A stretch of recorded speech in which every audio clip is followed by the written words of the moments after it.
All right, how's everyone going? Or how's everyone doing tonight? This is going really interestingly. We're having a little bit of difficulty, but Andy and Ivan are underway.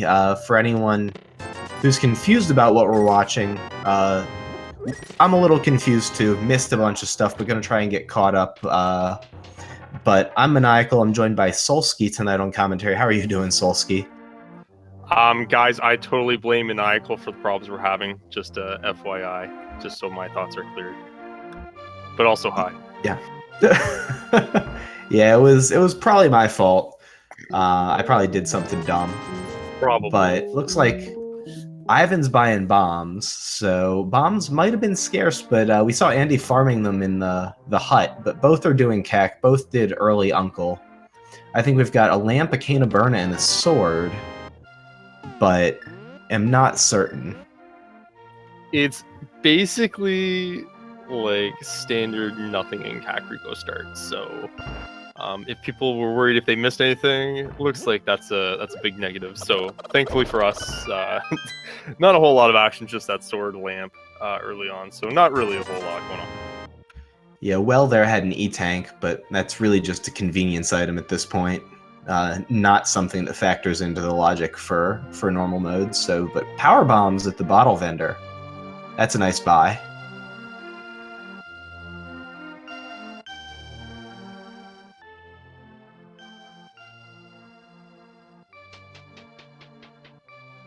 And we'll get to revisit Blind's hut here, just for the back for Ivan. So I think we saw this on Andy's screen, but I think we actually didn't see very much of anything at all. So let's see what we got. Supers, okay.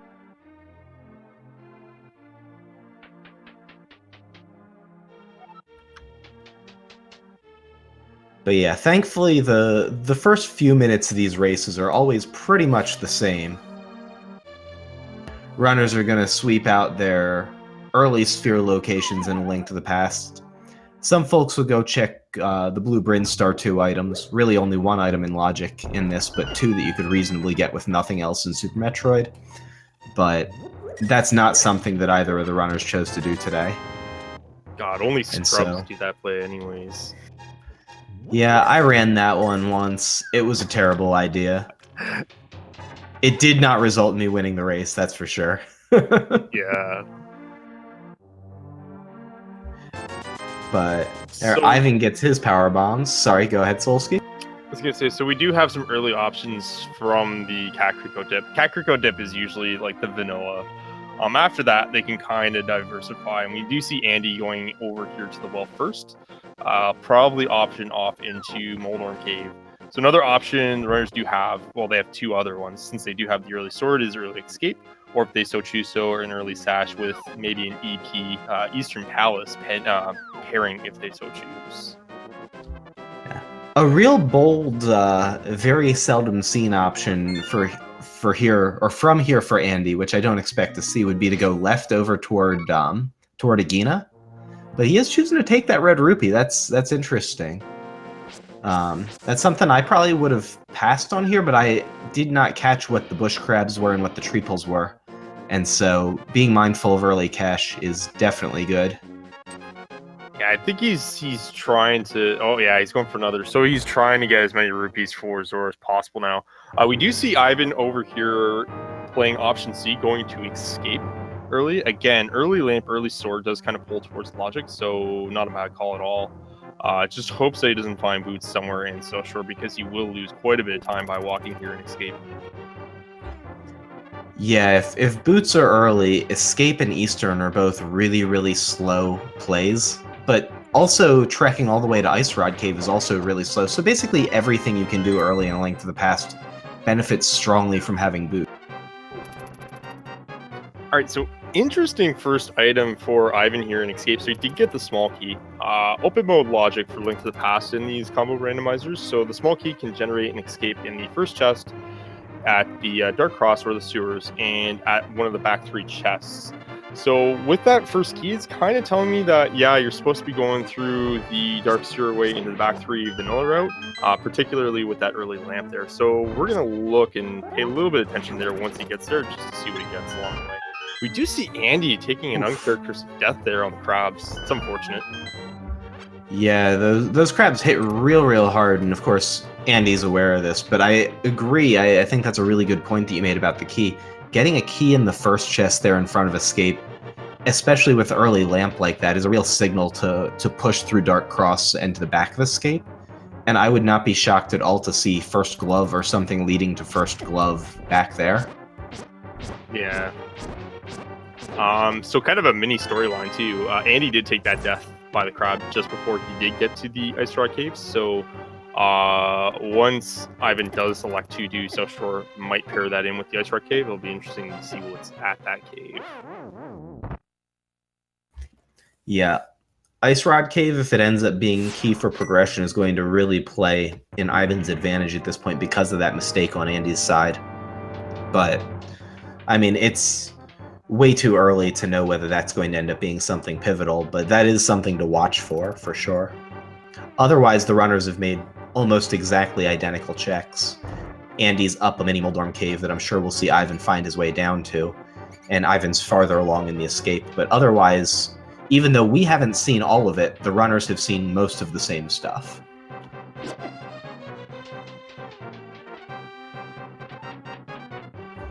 For anyone who's not entirely sure what they're watching just yet, this is a round 2 Swiss matchup in the A Link to the Past Super Metroid Winter 1v1 crossover randomizer tournament, which is a mouthful, but also a heck of a lot of fun.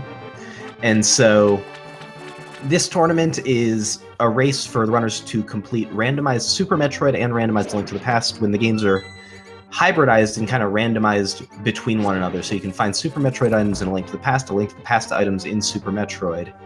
And generally, runners will start off over here in A Link to the Past looking for a way to go somewhere in Super Metroid, looking for things like Morph Ball.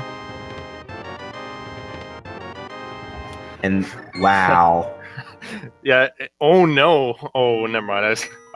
I got blinded by the glove and hookshot, and I thought Andy took another unintentional death, but that was just a death orb.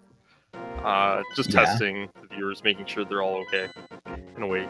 Yeah, so it's kind of late in the evening. So. Ivan has an obvious play right now, and he's going to South Shore instead. But where would you go immediately upon getting those items in back of Escape? Well, obviously through Uncle, or I always get these guys confused. Old Man first. But yeah, definitely East Death Mountain. I make that play early to Escape. I get that glove and hookshot, and I have Lamp in tow. I'm definitely going to that mountain early. Yeah, that opens Paradox Cave, Spiral Cave. Now, Ivan might be thinking if Hammer is down here on South Shore, that could be Hera access. So I could understand making this play and just being thorough with an item-dense location like the Smoldorm Cave. Very good point, because again, if he commits to East Death Mountain and then, like you said, hammers in like Ice Rod Cave or Moldorm Cave, hypothetically, that at that point, it's quite the trek to get back to Hera, say if that's locking key progressions. So I can understand why he wants to do this first. But again, you also do have that option just to kind of chase it right away. Yeah, I would be shocked if, with what we've seen at this point, it either has to pretty much be Agena, Ice Rod Cave, Sash Eastern, or it's up there on East Death Mountain or at the Old Man. And having early Lamp, Hookshot, Power Glove really pushes me in the direction of just go find out why the seed gave me all those things. Yeah, and of course we know Andy's already done South Shore, so that's exactly where he's headed right now. Ivan, meanwhile, exiting the cave indicates that he will get that scout on Ice Rod Cave that we have not seen yet. So that's going to be kind of interesting to see what comes from that. It looks like Andy's also going to be able to, or is going to check out the Lumberjack check right now as well. Alright, so bush crabs were fairies, so that's a good one to know, but doesn't help the runners with rupees at all. And Peebs at Lumberjack, so we aren't going to see Aghanim for purpose of getting the Lumberjack item today. Okay, and stun prize is 5 arrows. Ivan stunned like 17 enemies with the hookshot and didn't kill any of them that I saw, and I was just like waiting to find out what the heck the stun prize was. Just 5 arrows, though. And looks like Andy is going to be our first runner to start diving into Death Mountain.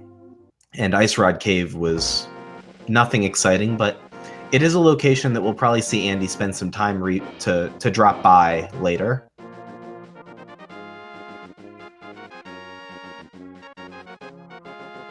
And our first... Sorry.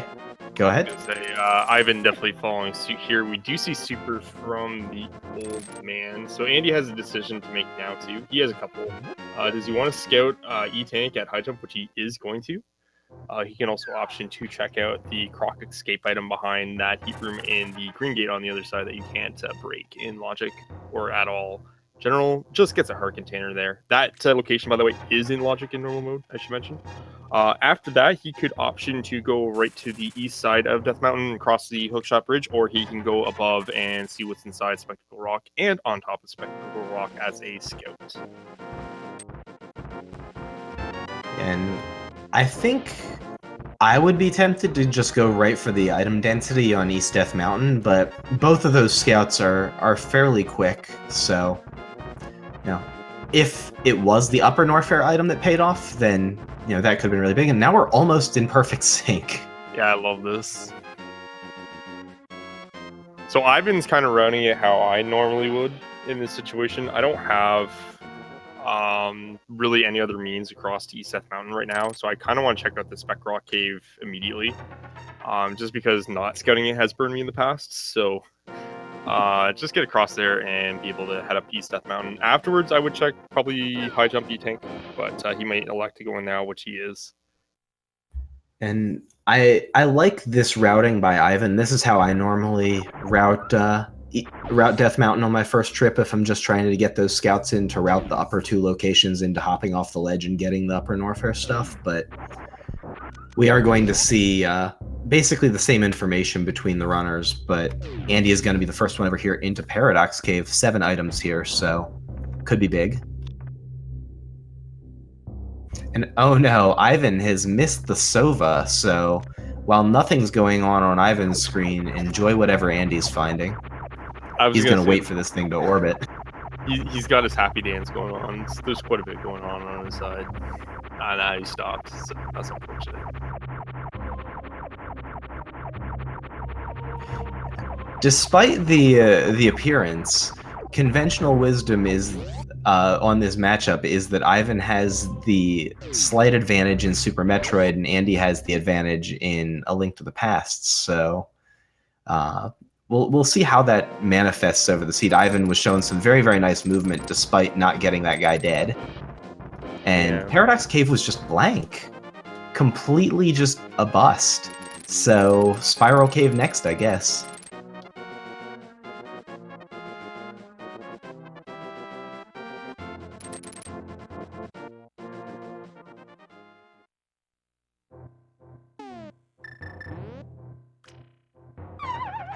I can't wait for Sash Cave to have the goods, as usual. Yeah, if this is nothing, and then Hammer is not somewhere soon in the Logic, that back of escape was just the largest debate I have ever seen the Logic of this game do. It's like, oh, you want to go here? Nah, it's Zora, bro. Just like the completely random hook shot and lamp. Like, the lamp was Power Glove, but like, why would you put hookshot there? What the hell, game? So, what that tells me, and that should tell the runners as well, is that if you got that hookshot glove, 2 things are possible. Either it's like Agnum Darkhold access, something along those lines, or you're meant to get the hammer before you go up there. So Andy's going right to Sash, and I'm not going to be surprised if he runs in either hammer or whichever in either Eastern or Sash at this point. Yeah, now, if it turns out to be Cape, how do you, do you just rush Aghanim? No, because no Pearl. Not in SMZ3. I think in Link to the Past, maybe you make the play, but in SMZ3 seed, you still have Retroburn you can check as well, so I wouldn't be as inclined to go there just yet. Of course, being in Logic, that one item right now, being Vanilla Morph, We could have Vanilla Morph. We could have Speed, Screw. There's so many items we can have that can harass us through, but it's looking like that could have been the play. Yeah, that blue Bryn play, and we still have Agina. And for that matter, Zora. So basically, we're starting to get down to the point where it's Eastern and a bunch of really crappy spots. Zora would be legit hilarious because, again, giving you that early hookshot glove, and then it's like the other 1 versus 7 check, yeah. Yeah, putting a hook shot in the same space as glove, and then it being like, no, you're supposed to take that glove and go see the fish. That would be hilarious to me, but I would not find it nearly as funny if I were actually playing. Alright, so we did see nothing on Sash Cave, and we have no items yet in Eastern. So Yeah. it's pretty much like you said, it's down to this, Agina's and Zora and Link to the Past. And after that, really, Vanilla Morph. I guess they do have the Pyramid play just because that could possibly be Logic Without Pearl, but unlikely. And we do see Ice Beam, actually. Oh, you know what that puts in Logic. That puts in the E-Tank now for Morph as well. It does. I was thinking something a little more devious. I was thinking about Alpha Peeps. Yeah, Alpha Peeps as well. Yes, it is in Logic as well now. So they could, the way they would get to Alpha Peeps without Morph is they would actually take the Old Man Warp to the Norfair Cave, and then they would basically climb reverse Red Tower all the way up to Alpha Peeps. And they're not locked in there because they can escape back out to the ship the other way. They don't actually need power bombs or Morph through the other doors. Yeah, that was one of the few door changes that was done for Super Metroid for the sake of the randomizer.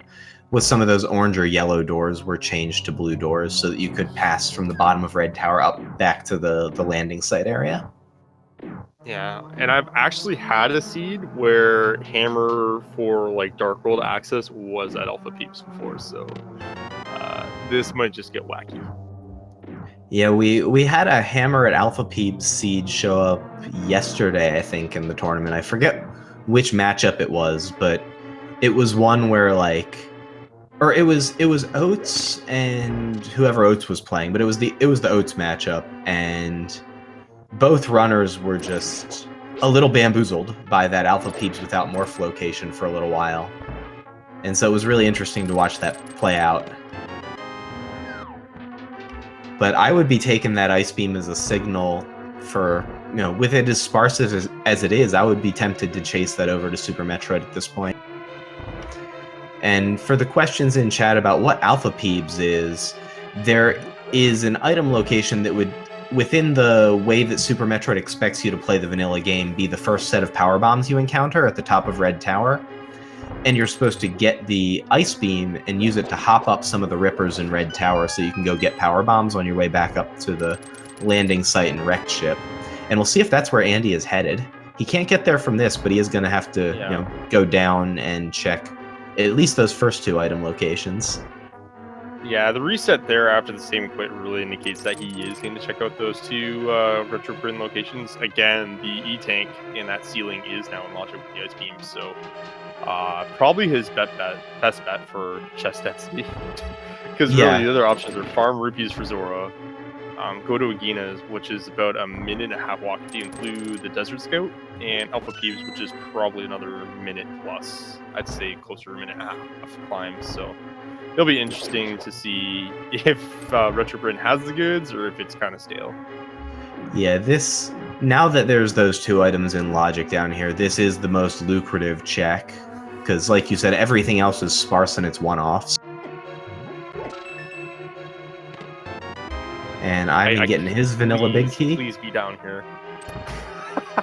Got him. That's hilarious. That's hilarious. That's great. Okay, I always enjoy a good spring ball before Morph. I don't know about you. Yeah, although, to be fair, that's the lower value item location. The one we're about to see here on the right side, the ceiling one that ice skated, that is a high value look. He reset that and spring ball, and now he's going to go farm rupees for Zora like a doofus. I don't agree with that play at all. I think he's probably thinking about it now. He's just like, dang. Yeah, But, like I can't believe resetting 300 there. Yeah. Again, I have to imagine that's just kind of knee-jerk. I've done that too before, or it's just like, yeah, it's spring ball in a 300, I can get it later. But he probably, I guarantee you, he's thinking about Zora now. He's just like, dang. Oh yeah, I mean, I've reset the 300 as well, and then been like, crap, I need rupees. It's you just don't value rupees, but then this is also the exact same Andy who walked out of his way through all the lag to get the red rupee at the dam earlier. So, you know, Okay, is he going to Gina or is he going Ice Rock Cave? Which he's going. he's going to Gina and to farm the generous guy. Well, he's not too far off, really. He's got 289, Yeah. so he doesn't really have to farm too much more because he can just Houlihan for 225. So, meanwhile, we do have Ivan going for the Alpha Peeps. I love this play. This is good diversity here. Yeah, and I whichever think runner. Sorry, go ahead. I was going to say I think this is a great play for Ivan.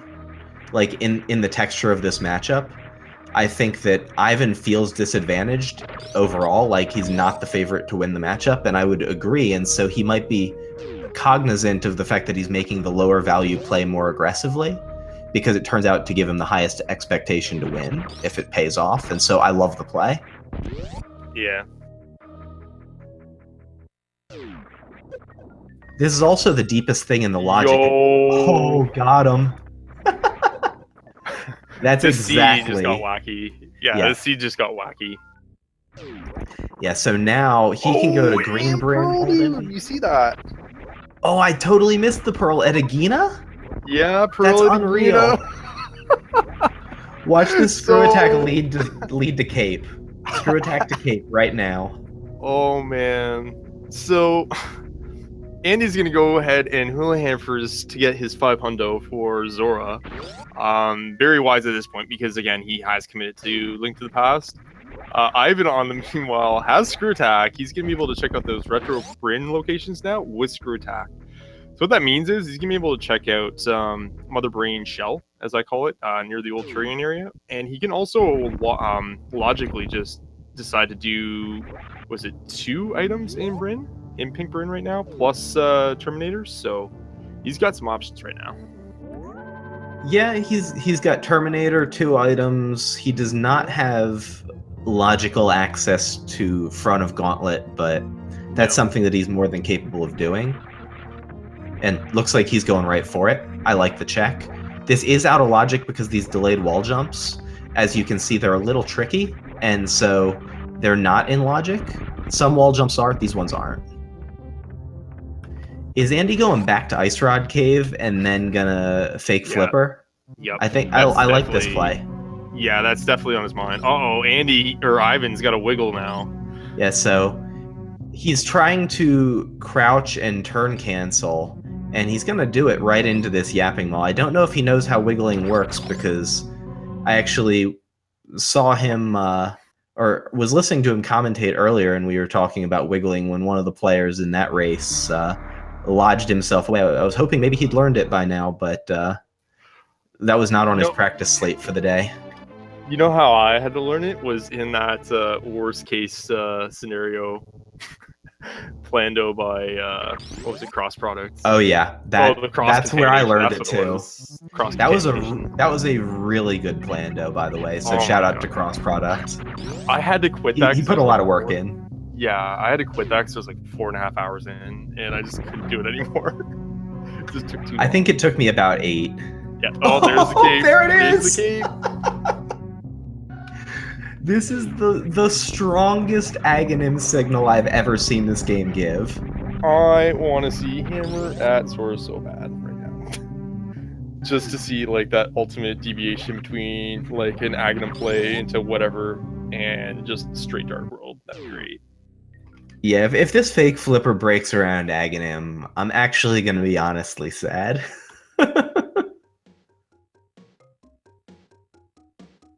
Yeah, because of course with the Pearl here, Hobo doesn't require the Pearl for the fake flipper, but Andy's nice high jump boots. That's gonna make him faster now in SM with the vertical platforming. And we do see Master Sword here. Ivan could quick drop to get that, but he's tempted. He's gonna pass on it. He's gonna save and go get it, I think.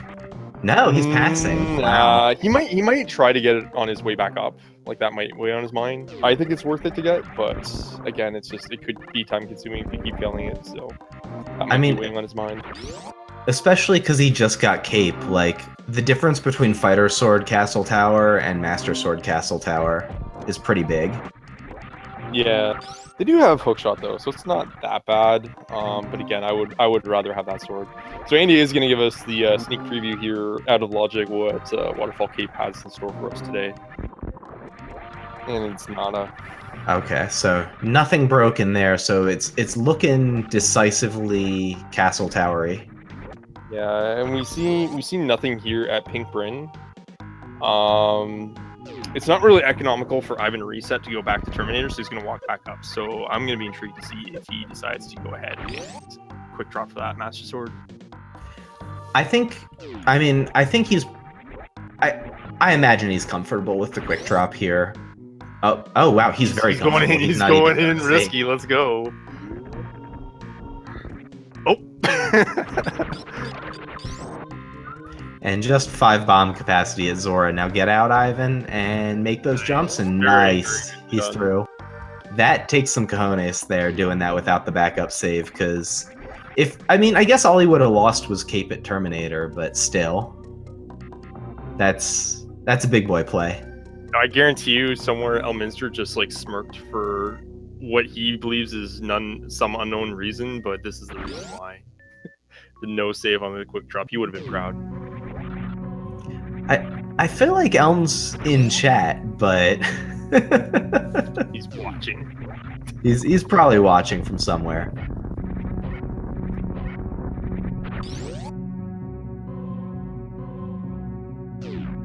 All right, so Andy looks to be making his Alpha Peeps play. He's gonna get his screw attack. We'll see if he unravels things before Ivan gets over to Agena for his Moon Pearl, because right now that's the biggest difference. And we do have one more item here that we have not seen yet, and that is again that Mother Brain Shell area in Old Turian. So intriguing to see what comes from here. I think at this point the goose is cooked and it's gonna be Aghanim, just with everything told. And yeah, of course we get a red rupee there, so yeah, it's guaranteed Aghanim seed. No breaks around it. Maybe with Terminator, actually, or not Terminator, but what was Gauntlet with high jump now is in logic, right? No, it's not. Never mind. No, it's not in logic. Unfortunate. We still don't know what's there. At least I don't think Ivan didn't go back for it, did he? No, he did not. Yeah, you're right. It is in logic because there's no camouflage yet in normal mode.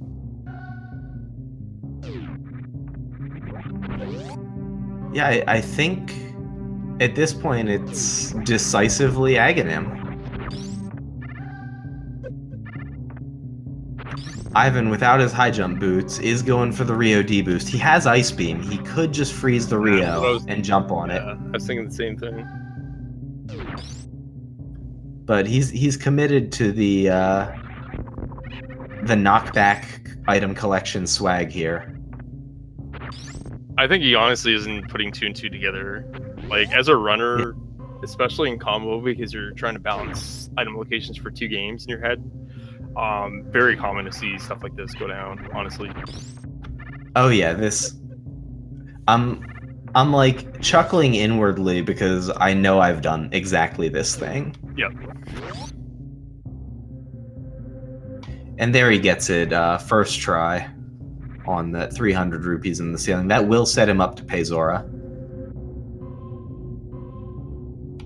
And Andy is going for that gauntlet play. With high jump boots, the window for successfully doing that delayed wall jump is even tighter and getting it fairly quickly. While most people know Andy for his A Link to the Past and A Link to the Past randomizer playing, and he also is going to have to crouch cancel, or turn cancel here and wiggle out, but he also admitted that he did not Yeah. know how this worked. So we'll see if He's he not practiced doing it. No, he's not. This is So not the way the to best do way, it. I guess I'll explain the best way to do it. So the best way I do it is kind of like a quick tap. So what that means is I'll look to the left. Immediately as I'm turning, I'll angle cancel and then tap twice to the right. That way it'll kind of, I should see like him or Samus kind of side shift, I guess, and then you'll kind of see like a movement where they kind of just slightly shift forward. So that's kind of how I do it.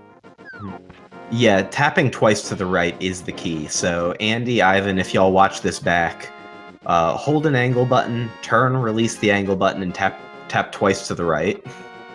And that increases the window for success for that dramatically. I guess it's kind of the same of like when you're trying to Super Bunny and you kind of spam Y as you're doing your up diagonal to go through the door. That's kind of the way I would kind of try and relate it. And just bomb capacity at Gauntlet. So with that, there's no getting around this play that Ivan's making. He's cooking up Din Din right now. Some nice NMG strats here. Didn't quite work, but that's okay.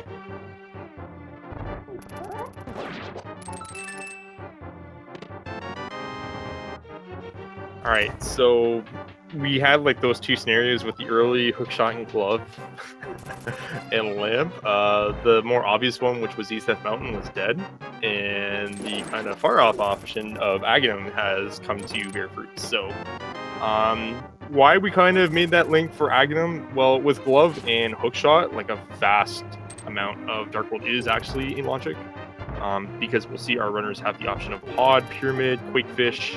And most of West Dark World actually being able to kind of hookshot across that river and lift the rock in the way. So again, they're going to have some options when they get in there. We might see our runners do kind of the same thing, but we'll see how it goes when they both dip in. Yeah, and because hookshot has not yet led to anything directly, I'd be tempted to rush West Dark World off of this. Same. And probably forego the pod dip with suboptimal conditions. If you could complete pod, it was one thing, but without bow and hammer, that's just not happening. I would probably approach it with caution too, just because I do know pod is like right there and is an option. So say like we're in a bigger race, maybe not so much a 1v1, but I would think to try and route that pod in as soon as I could as well after that West Dark World trip. You know, kind of like a just in case kind of thing. Yeah, there is a lot of that goes on, especially in larger races, but in a 1v1, I think a lot of that stuff goes out the window.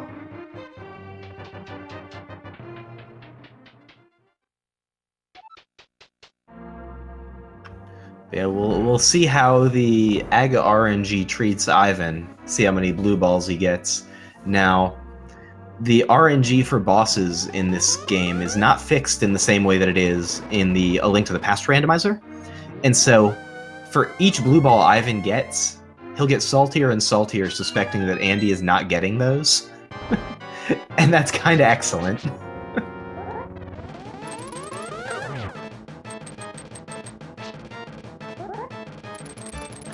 And here we go.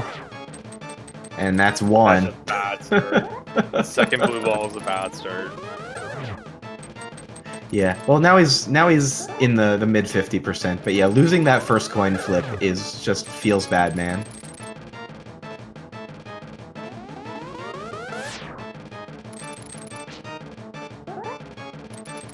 And Andy immediately resetting out of Pink Bryn. So I think he has a ship save, so I think he's gonna have to go get that cape or that Master Sword that's out of logic. I think he's just gonna get the cape and veil, honestly, and then because he's done everything else in Link to the Past, so we will see Ivan with a at least temporary advantage here of about ballpark at about 5.5 minutes. And he can do a lot of damage with that. Oh yeah, that's right. He doesn't have his Moon Pearl yet. Yeah, so he's got to get to Agina, but I like the play of doing this and checking it, because he really just has Agina, so he was splitting a 50-50 Yeah. and seeing if Moon Pearl was on Pyramid and skipping Agina, but now he knows, and he has the portal in front of the castle to get back to Dark World. So I actually liked that play, even though it seems kind of silly to go as a bunny and find nothing on Pyramid. I think it's actually a really heads-up play. It is a good heads-up play, and he's going to be very happy when he sees this Moon Pearl, because then he's going to realize, oh wait, maybe I didn't waste all this time. But in the back of his mind, he hasn't checked out Zora area so far. And the only other thing in logic for Ivan that he has not checked is Zora, so it could be on the back of his mind that like a hammer or titans are there, and sure enough, he's going to farm from the generous thief here to see what Zora may or may not have, just in case if Aquinas comes out dry. Yeah, now he did have 500, so he may also be thinking about the cost of rupees that's coming up in the Dark World with the chest game and potentially the smith and the digging game. And you're right, Andy is going in Fighter Sword for this Aghanim's Tower, so he does not have his Master Sword. He knows where it is, but does not have it. So again, it will be a little bit slower of a climb for him, but he does have hook shots, so I love this from him. He's just trying to get him as close together as possible right now. There we go. Oh! I think he needs one more. No, two more, that's right. Yeah, a couple slashes there from Ivan, but he's actually in pretty good shape.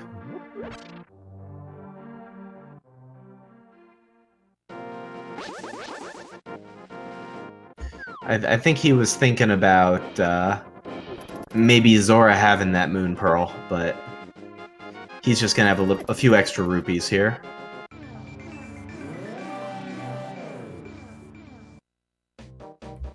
Yeah, we'll see if Ivan heads for Crystal 1 Pod. So Ice and T-Rock were our 5-6, and I did not catch the other two pendants. It was Thieves and Swamp. I believe Thieves was the green pendant. Yeah, Sahasrara told us about that one. And then I guess we know Eastern, so Swamp is the other one. And looks like right for Catfish. Yeah, it's pretty standard. You're kind of along the pathing in this one. Some runners do elect to skip it, although I feel like this skip, when you do Aghanim and you're choosing to do West Dark World, is extremely greedy because, again, you're in good position to kind of visit them. And if you put them off now, there's not very much good routing options left for you to kind of go to them later, so you might as well just do it. Yeah, the biggest thing he could find here is Mirror, but otherwise you could think about potentially waiting to try and do this once you have Mirror, but there's no guarantee that that's coming anytime soon. Andy's got to be careful here. He is on half a heart here in the red guard bot room, so he knows what he's doing. He knows where the hearts are going to be, but he just has to be extra careful in killing that first guard, and there he is. Yeah, Circle of Pots is just not a very friendly room, and he got both the hearts, and so now he's in a much better spot, but does need to be careful with Green Mail and Fighter Sword going through the rest of the tower.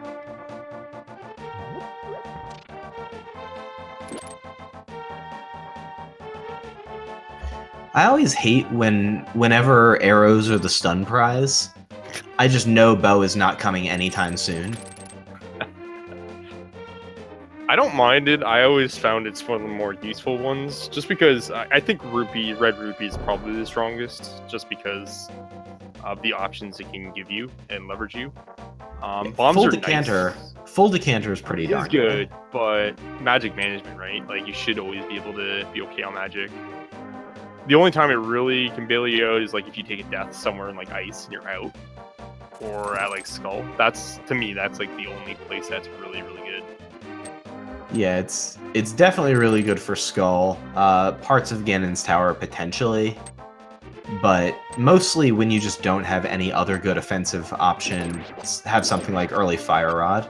And Ivan playing a dance with those pterodactyls as Andy starts his RNG fest here. At least one blue ball so far. Yeah, they were more like the frame loss dactyls, because that was a lot of on-screen lag for him there. Oh yeah, they were moving at like glacial speed. Oh yeah, it was pretty And bad. Ivan trying to kill the jelly and hook-shotting himself right on in. I just take Pitfall there, but yeah. He just got a fairy in a bottle is the problem, so maybe he wants to conserve that. I didn't even see that. Yeah, that's what he got from Catfish was a fairy in a bottle, so if he's of mind that he might want that fairy for something like Thieves Town, he needs to be a little more conservative here. Yeah, for sure. With the fairy in the model in mind, I would definitely save it to you. And Andy definitely getting the worst of the RNGs here for Aghanim between the two runners, but finally makes it through. Again, highlighting the differences between, like, say, a straight Link to the Past rando and the combo randomizer. The RNG is different.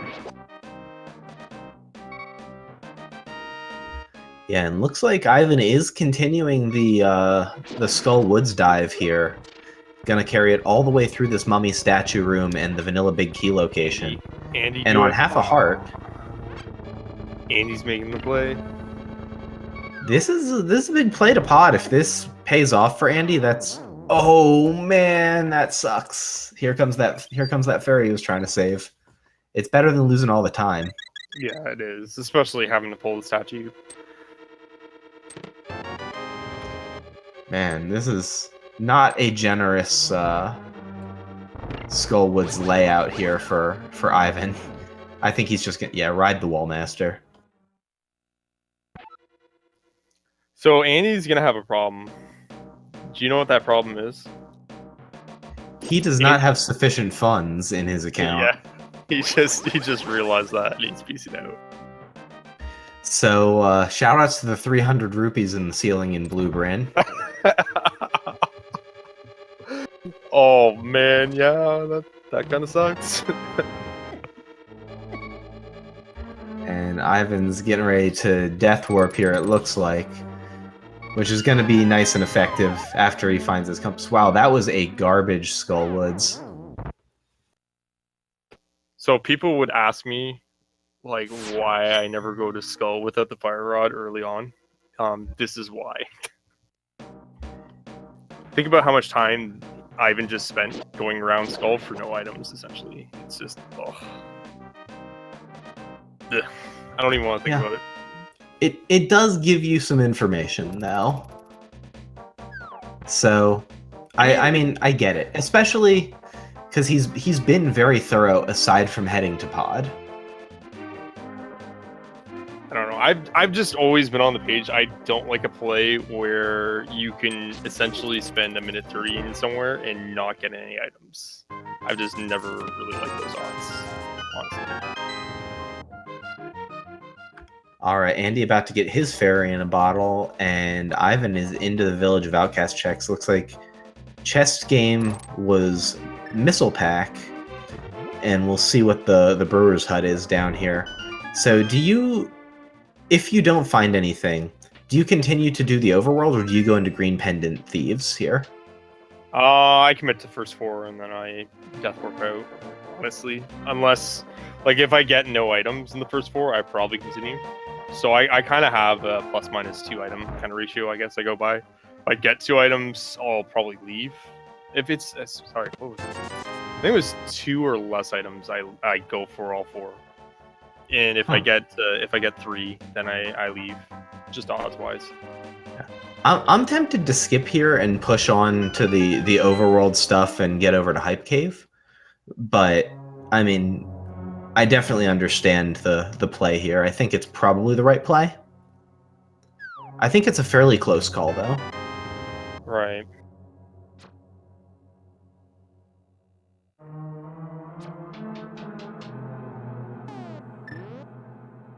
I try to avoid stranding something in the big chest if I can. And then the other day I decided to throw that to the wind. And just got completely bodied. but 1 item so far in the big key, so possibly up to 3 items here in the front 4. And Andy is also going to waste his time here in Skullwoods.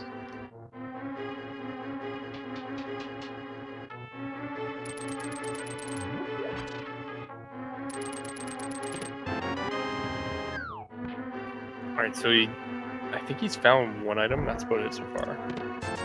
And that's 2 items. So two in the front, 2 in the back. It looks like he might be pushing onward, which I think is defensible without having found the small key yet. If he had the small key, I'd be a little more nervous about it. So we should remind the reviewers too is that their Dark World access right now is purely by the Pyramid Warp.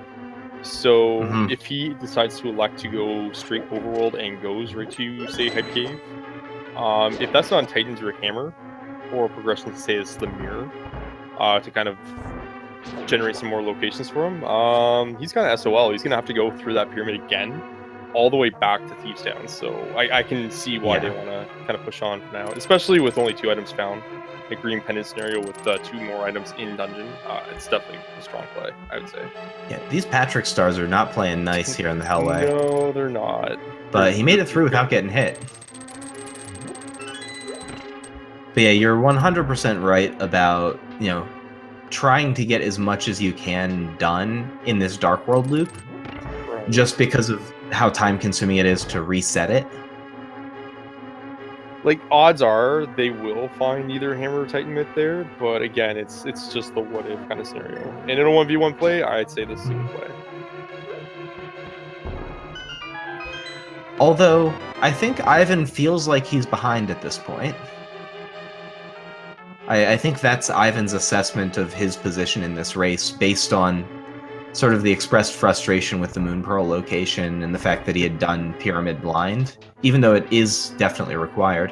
Is Andy getting ferried here? Is that what's about to happen? Yeah. Yeah, that's not a death warp.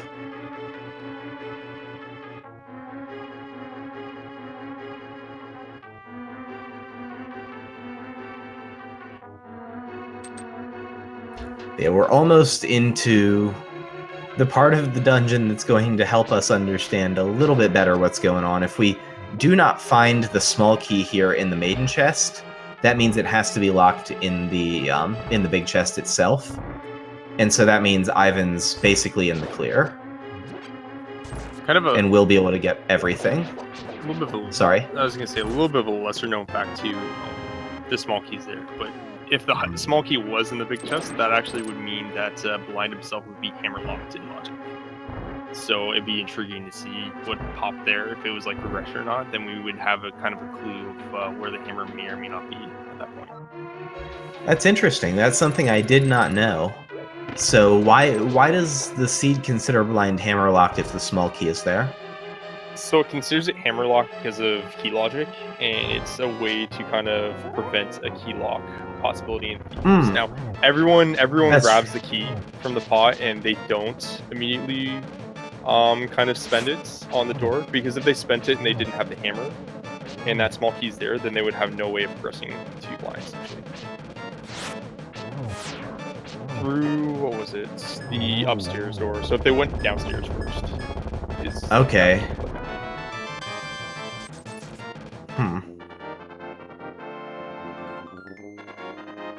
I'm trying to remember which door is the key door, and whether it's in front of the crystal switch or not, but I'll just have to be more mindful of that. It looks like Andy is also headed for Thieves Town, so Ivan right now has opened up I'd say a solid, 3-ish minute lead, pretty much. 3 to 5. Yeah, about 4 minutes. Thieves Town's pretty lengthy when you're walking. I'd say it's about 4 minutes. It's about 3.5. Yeah. Got him. So, yeah. Ivan also in a much better spot rupee-wise. Yes, he's going to be able to do dig game, but Andy is going to find his 300 in the first 4, that last 4th chest, so he'll be okay for the game as well. Yeah, that's going to be a pretty welcome find. Yo, just like that charge beam. Speaking of welcome signs, Ridley now in logic for at least defeating him. Not so much to get there, but Ridley himself actually does block 1 item and Charge Beam is required in Logic to get that item. Yeah, that's part of why Charge Beam can never spawn in Ganon's Tower, so don't go there looking for it. Alright, it's looking more and more like Hype Cave, so let's build it up a little bit. Get your Hype Cave hypes in chat, because there's not a whole heck of a lot left other than diving into Pod. I was gonna say, similar to how people are kind of memeing up, always bet on Croc, we'll always bet on Aga required Pod. Again, I don't like either of those memes.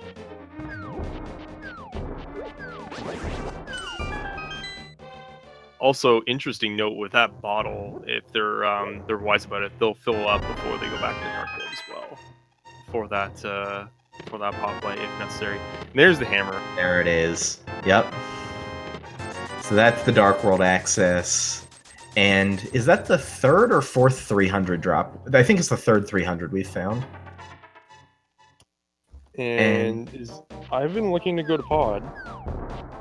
I think he'd be looking to go to Pod. That's what I'm looking to do here. No, he's looking to think about it.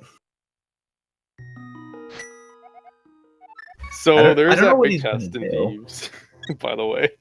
Oh yeah. That is true. That would be the worst. But he is gonna go and carry the play to Hera. So that's what I would do. That's pretty smart, actually. I like this play. He's going the wrong way for it, but we'll see how long it takes him to realize that. It's a bold play, Cotton. Let's see how it plays out. Oh, no. He's going back. Okay, yeah. So now he's going to go the long way around. And I like this. I think this is a way that, it's a play that lets you advance the seed always. And if this is where the logic was trying to push you, instead of to the Pod you can't complete yet. This is a way to get ahead, because going to Pod there is kind of the lowest hanging fruit play.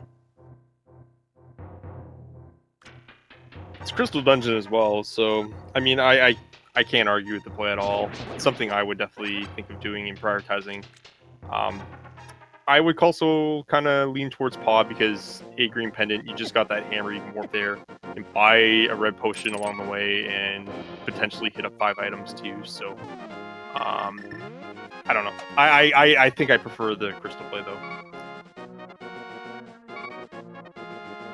Yeah, I mean, getting a crystal from Hera is just, that's always going to advance you toward completing the seed. And you might not find Mirror. So I guess, yeah, Swamp is a pendant, so there's no guarantee that we're going to see Mirror ever.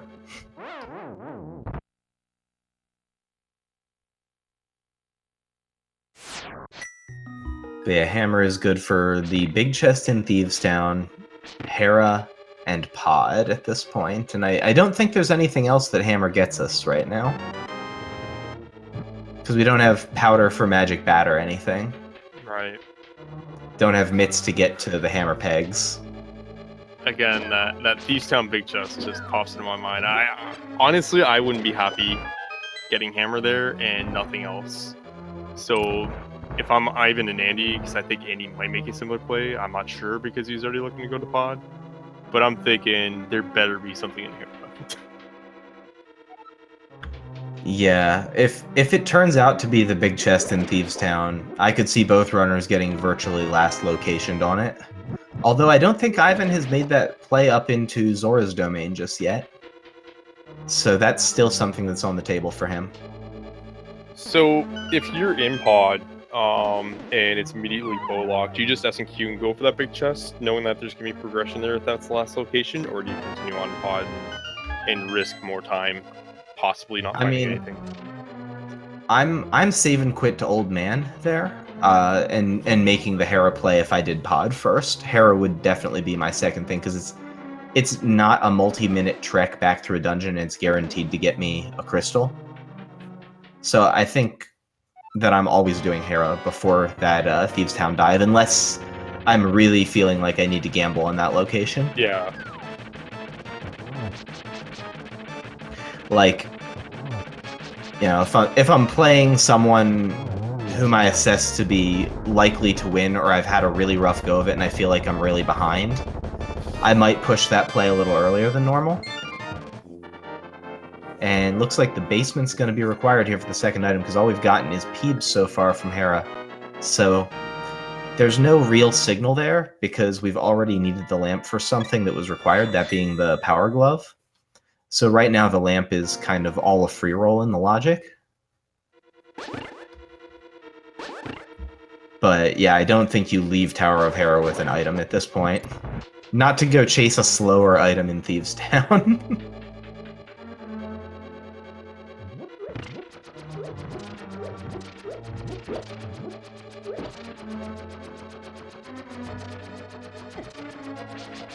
And yeah, Andy making that second trip pod feels Batman. Well, I shouldn't say second trip, but second walk pod. Yeah, he wasn't all the way there. He did not yet have Kiki with him, so yeah, we'll give him that credit. But he's had pod on the mind because he was rupee short the first go round. I'm surprised you're not cashing in Green Pendant and getting a potion here, because it could lead to stuff aggressively, but it is what it is, guys. Yeah, I think that's a strong play, cashing Green Pendant and getting that. Oh wow, just 5 in the basement of Hera, so not so great. And this is gonna be, yeah, it's pod, or it's that chest in Thieves' Town, I think.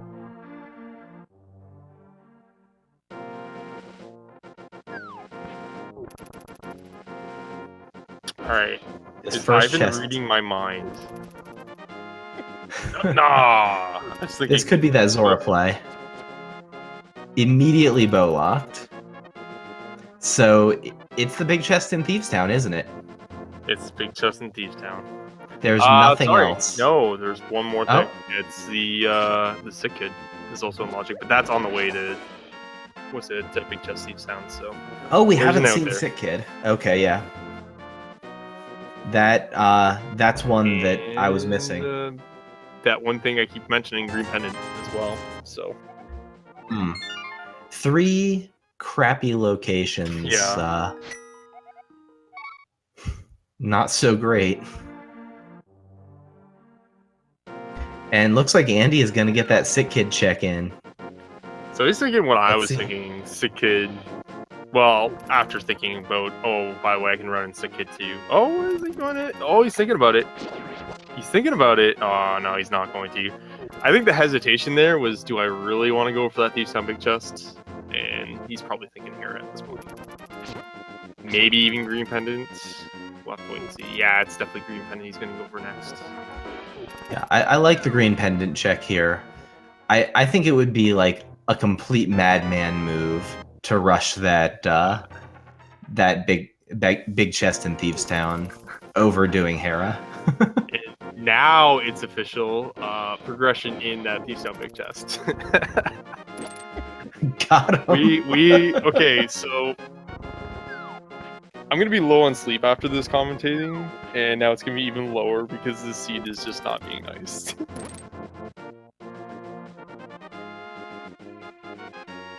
They're gonna eventually get Morph Ball, and everything is gonna be in Super Metroid.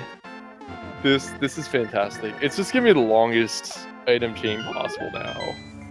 It's gonna be like all 4 sequential fetch quests into like Ether, into like. Yeah, I mean, we had.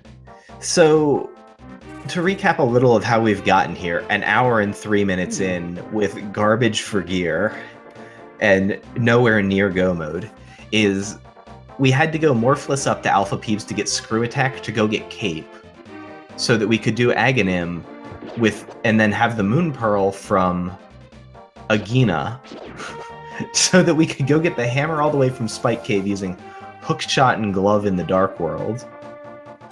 To then go back to Thieves' Town for the big chest. Speaking about Spike Cave, that was my ooh, because that's one more thing they have. Because they do have the Cane of Perna. That is progressive for Spike Cave having something in logic. With the cape and the one can extend magic is not in logic, you need 2. But in this instance, they have the blue cane, so they're able to check out Spike Cave and Logic now, even though they have like no hearts. You can actually just get through the full magic art. Yeah, I'd forgotten they had that blue cane from forever ago, and that blue cane Yeah, never led to anything. But it was so early that I'm tempted to ignore it. But looks like Ivan is thinking about bow breaking here. Our boy.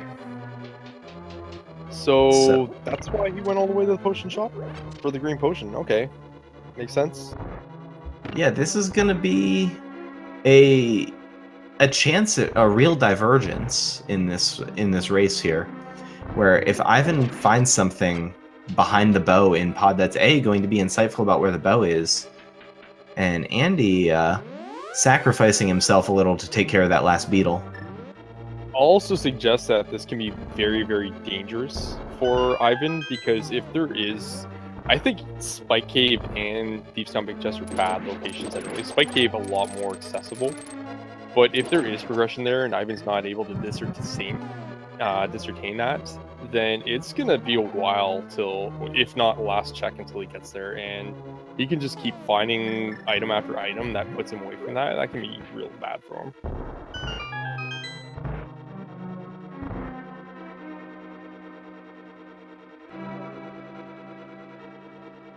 Yeah, he's gonna have to know that whatever he finds here would have to be behind one of those spots, and look for a reasonable time to route those things in. So anytime you're breaking logic, you have to be cognizant of what you still had when you broke it. That was something you could go check, and then be extra mindful of where those places lead you.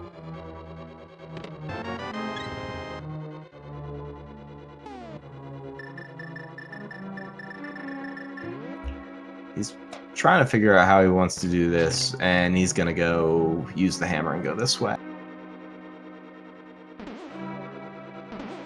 Routing pod without the mirror is just a bad feeling, but this is going to save him a small key. Definitely a bad feeling. And that's a good way of putting it. I think is he gonna go around? You might I think he's gonna go back. Right down south. Okay, there we go. And drop down and maybe go back through the right side to save the key, but I don't know if I like that play. He's gonna set up a death warp, so that's clever. We'll see where he goes from there, but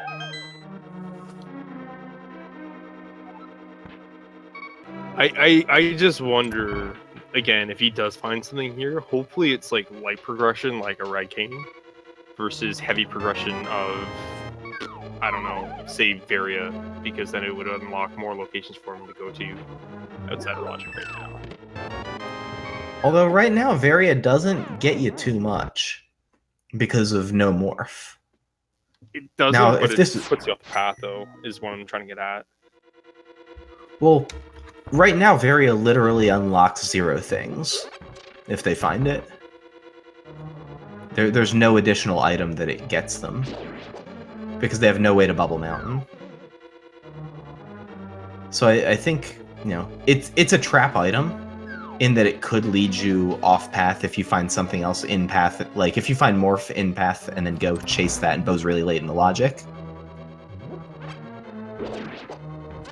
Did Ivan? No, I don't think he did go to Hobo, did he? No, Ivan does not yet have the high jump boots from the Hobo. Yeah, high jump being out of logic still is part of that consideration of what Varia does and doesn't unlock, because otherwise they could go through the bubble mountain. And we know they can get there through with Ice Beam, but again, not in normal logic. I don't even think it's in hard, actually.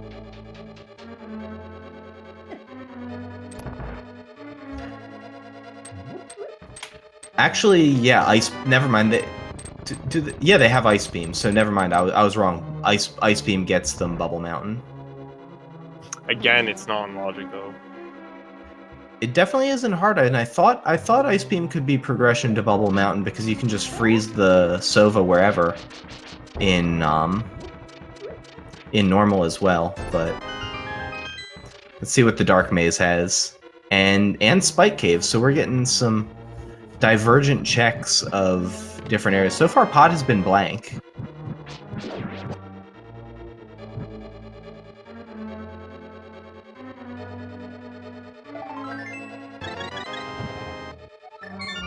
And an extra heart container, which is Andy. not... No. Oh, oof. Yeah, that's an oof. So you remember that fairy we had earlier? Oh. Yeah, the unintended death warp strat. So Ivan's going to kind of have a cushier ride there because he's going to have 7 hearts versus Andy's 5. So he'll have a much greater buffer to that Spike Cave. And Ivan looks like he's going to go check in Stick Kid. Wondering if he's going to go to Big Chest. I wouldn't be shocked with how he's routed everything else. Although he still does have Zora's Domain. Yeah. I think right now, just because he's already here, he might as well commit to that big chest play, and that's what it looks like he's going to do. Yeah, I like this because it minimizes path length, assuming that he has to come back here. And there's no way to assign this location as lower value than the other locations that he has open, although he does not yet have the mitt, so he's going to have to go the long way around. But because it's behind Hammer, it's actually higher value than the other ones. And so I like getting here sooner than later.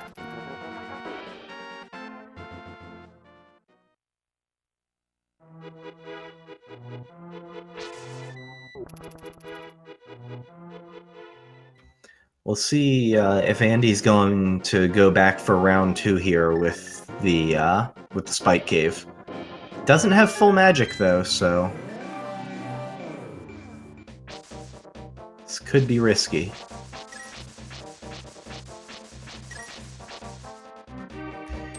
And we're going to get that Thieves Town Big Chest play from Ivan. So I think this is going to it's likely to further Ivan's lead. I think it again just depends on that Spike Cave thing, because Annie's kind of had a rough go with the seed already. Oh yeah. But it does not look like he's having fun for the beginning part of this. And at this point, he needs a win. He needs something to be here to kind of help him out along and kind of get him back in the game. Yeah, if Spike Cave is the play, because that's also one of the things Hammer could have been leading us to. He's gonna die again. Oh, he's gonna. Yeah, because he pulled out the hook shot. He can't. There's no getting out. Yeah, there's nothing he can do. He's stuck to the iframes, and the second he removes the rock, he'll take damage. So, I feel for him. Yeah, this is rough.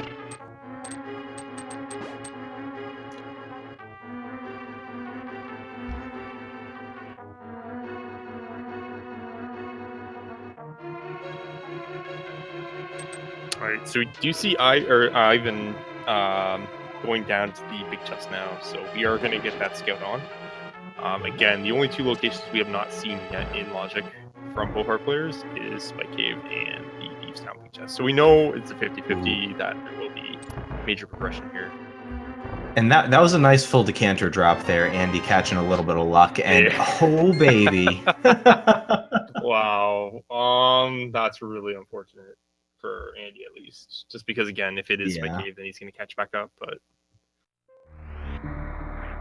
Now, if there's still something at Spike Cave, that's going to be really big, but now Ivan gets to go chew through Super Metroid.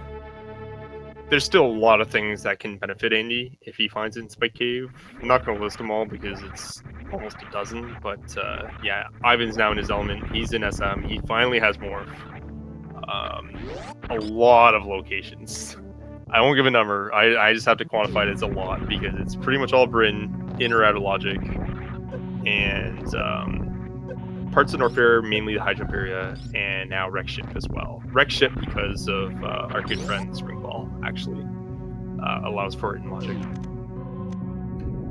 Yeah, the Springball that Andy reset, but of course he knows that, he has it and he can account for it being in Logic with the CWJ, so it's not all that bad. And Spike Cave did not pay off, so Hopefully Andy heads for that big chest in Thieves Town sometime real soon. It looks like that's what he's doing here. I mean, he still is a very strong player, and he knows exactly what he's doing. So he's going to know kind of what to do to get himself back in this race. Whether he decides that he needs to start taking some more risk to start eliminating travel times for him to kind of catch back up, or kind of just play to his strengths of execution, he'll probably find a way to get back in. Yeah, if I'm Andy, I consider Bryn skip here as a strong play. Same.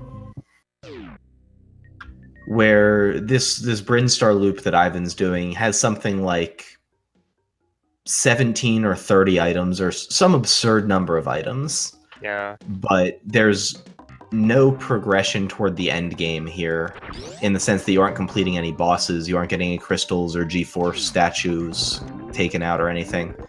And so it could just be a complete waste and unnecessary. And so we'll see what Ivan finds here. And the bow, wow. That would not work out. Yeah, the path of... Well, he would eventually run it in, but the path of success, I would say for me, would be hit up the bosses first. So I do Kraid, reset warp to ship, and then go wreck ship, just because I know both are in logic, and I can hit up 2 early bosses. Hope to find logic, kind of chase that. And if all else fails, you got like a good 20 locations in Bryn Loop you can do. So it's not like it's unroutable back in, but it's definitely a free pass for the time being. But yeah, then we get that bow. So there's that. Yeah, and Elm making a good point in chat that we did not make yet. Because that bow was behind a mock ball, that bow is speed booster locked. Which means that, for instance, Speed Booster won't be in Ganon's Tower, and it won't be on Helmasaur King, and it won't be, any of the numerous places that you can't get without having, without having found speed yet, or without having the bow, rather. Right, and in Andy's position, because he hasn't been to pod yet, now he knows it's not there, so that might devalue it a little bit for him. I mean, by pod, I mean broken pod open to get to the other locations. Yeah, I've been thinking a little bit about that full heart container, but he's on like 7 hearts green mail, wandering through the dark world, and decided, yeah, I'll take an 8th heart. Let's also talk about the absurd amount of supers they have already.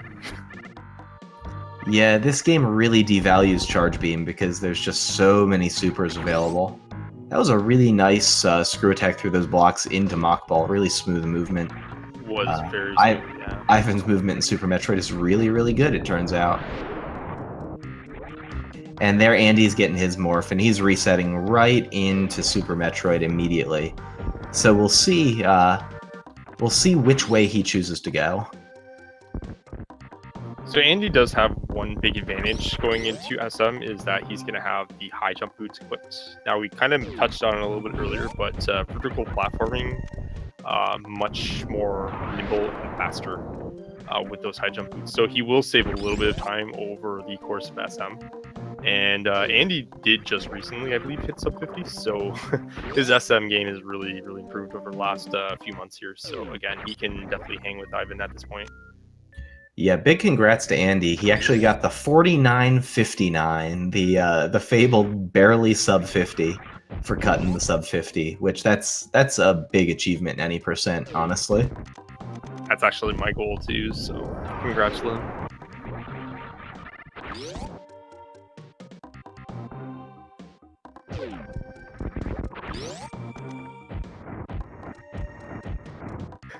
I've been just throwing supers at that wave gate like it's going out of style. I got 50 of them. One of them is going to hit. I just don't care. Just open the door. So that 10 arrow upgrade also not in logic because it is strictly behind wave beam in the normal logic. Whereas in the hard logic, those high jump boots that are behind flippers would have also put that location in logic.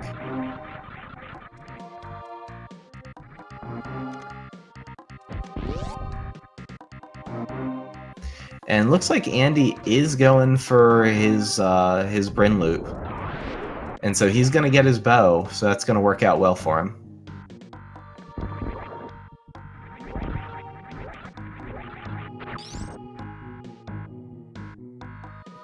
Yeah, so I would say, what would you say? Maybe about 6 minutes now behind this one. Just early on. And we do see a fire rod here at the Bomba and Retro Bridge. That's kind of nice. I guess that's one more item now unlocked in Skullwoods.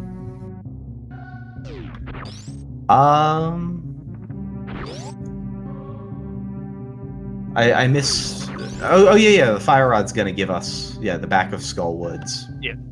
And mushroom. So fetch quests here in the Bryn Loop.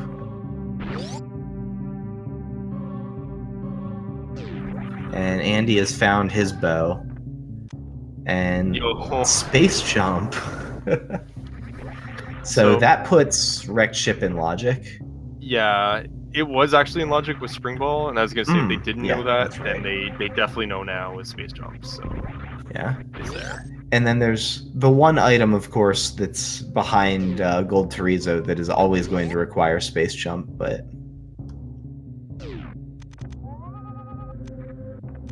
vanilla Billy Mays and intended X-ray strats on Ivan's side. And vanilla John Cena bridge with 3 rocks. Got him. It's okay to laugh at my jokes, Maniacal. It's alright. It's really not alright.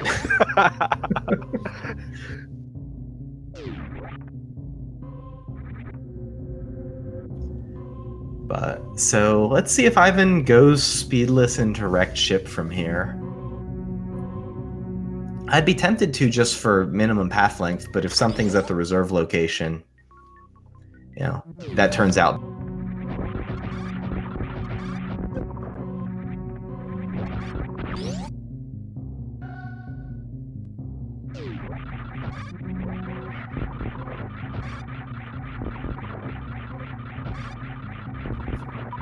And so not gonna take the time to scout the Climb Supers location.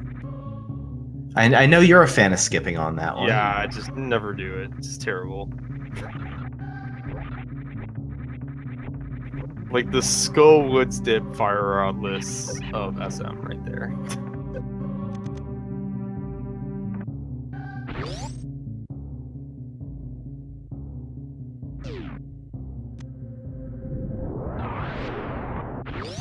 Alright, and we got the 230 missile location here. Just vanilla missiles. So that Bryn Loop was really fire rod and bow, and then some fetch quest stuff. Sorry, Andy. Dear God, thank you for that incredible display on Mission Impossible there. That was pretty much perfect. Yeah, that was a really nice Mission Impossible, so thank you for pointing that one out. And going for the morph turnaround here, because he does not have Moonwalk on, but getting it very quickly. Andy's movement in Super Metroid is quite good, honestly. I mean, both these runners' movements in Super Metroid are very good. I kind of liken it to a degree of how Zos has really improved on his NMG times and his performance in Link to the Past. It's kind of how Andy's tackled SM, is he's really gotten better on his movements. There's like a time where it's like, oh, I'm actually catching up to him, and then now it's like he's sub 50, and he's like, I'm like, nope. Again, he's a threat. Cool. Yeah, I mean, that's a pretty good way of putting it, honestly, because both Andy and Zost each had good or at least decent Super Metroid and A Link to the Past times, respectively. But they've each taken more time since starting the crossover randomizer to really put the hours into bringing their times in their, I'll say, non-dominant game down. And so they're both incredibly scary in this now.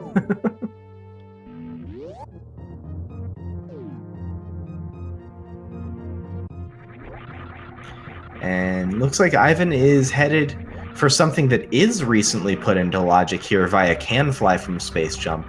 This is actually really heads up. So that Space Jump sets Can Fly equals true in the logic. And so there are some items that you can get without that, might otherwise require some of the Can Fly items. But this is one of those ones that you really need Can Fly True or Speed Booster for. So, right. Unfortunately, just a heart piece. But it was a good play. They do also have Camfly set on to yes by having the morph bombs. I'm actually not sure where they picked those up. I can't remember at this point. But I actually they do missed the morph bombs. Yeah, so did I. I just saw, I think it was Ivan using them, and I was like, oh, that's cool. They got that thing. Yeah, so never mind. Space We're Jump good, guys. We're good. only unlocked GT stuff. Yeah. Sorry. I like how you let me talk for like 30 seconds about Canfly, and you're like, this dolt. I just didn't want to be rude. I didn't want to be rude. I appreciate it. And just be like, yo, by the way, stop maniacals. Also, they've had this for 30 minutes. What are you doing? So Andy got his space jump. He's going to go see his Vanilla Belly maze. And Ivan's going to show us something new over here in Wrecked Ship. I do want to point out one thing. We have a disgusting lack of spring ball tech going on right now. Just putting that out there. I don't know. Maybe I was thinking Wrecked Ship entry with spring ball, but yeah, space jump's kind of taking the fun out of the game right now, I would say. Yo, tempered sword though, that's nice. Yeah, there will be places for spring ball tech. We'll see if it gets used. There's a lot less requirements of spring ball tech in the normal logic, unfortunately. I legit think it's only like Wrecked Ship that gets opened up by spring ball. That's it. Like the day I found that out too, I was like, seriously, that's a thing? But yeah.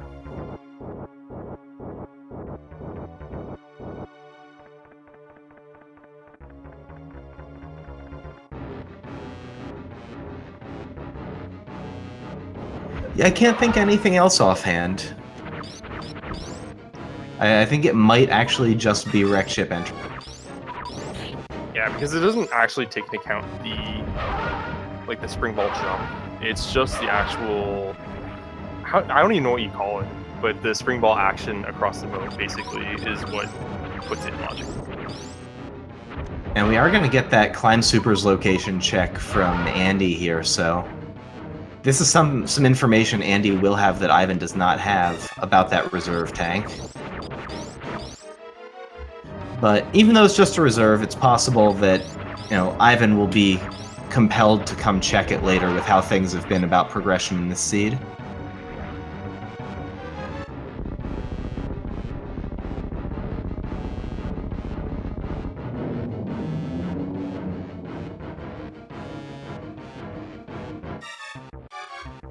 So, I know bomb jumps are in normal logic, but I don't think the sponge bath bomb jump is, but I'm not sure. It's not. I don't believe. Okay. It's in logic because of space jumps. That's a thing that space jump is unlocking for our runners. Is the Wrecked Ship E-Tank location, then. Which is something I missed earlier. Yeah, so they need either speed, high jump, or space, or gravity.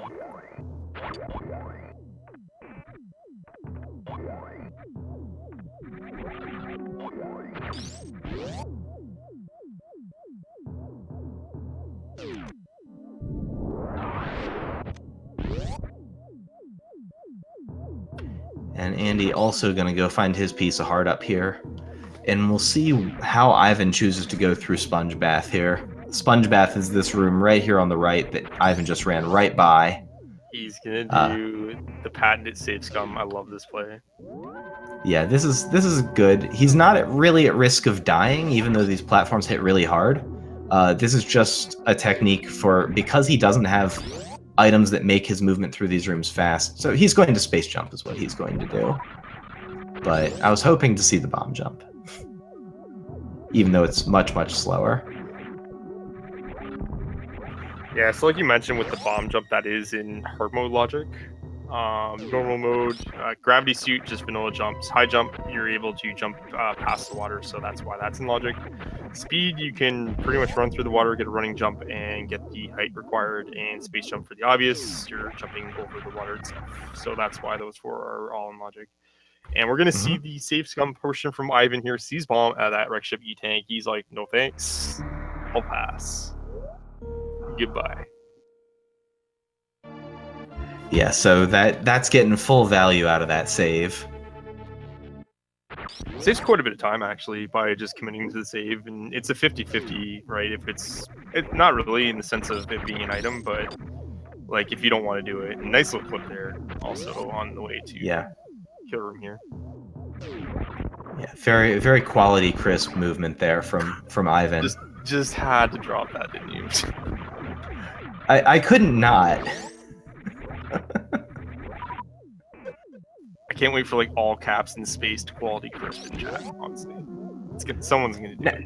Now you're gonna do it. Now you've given them a task. Got him.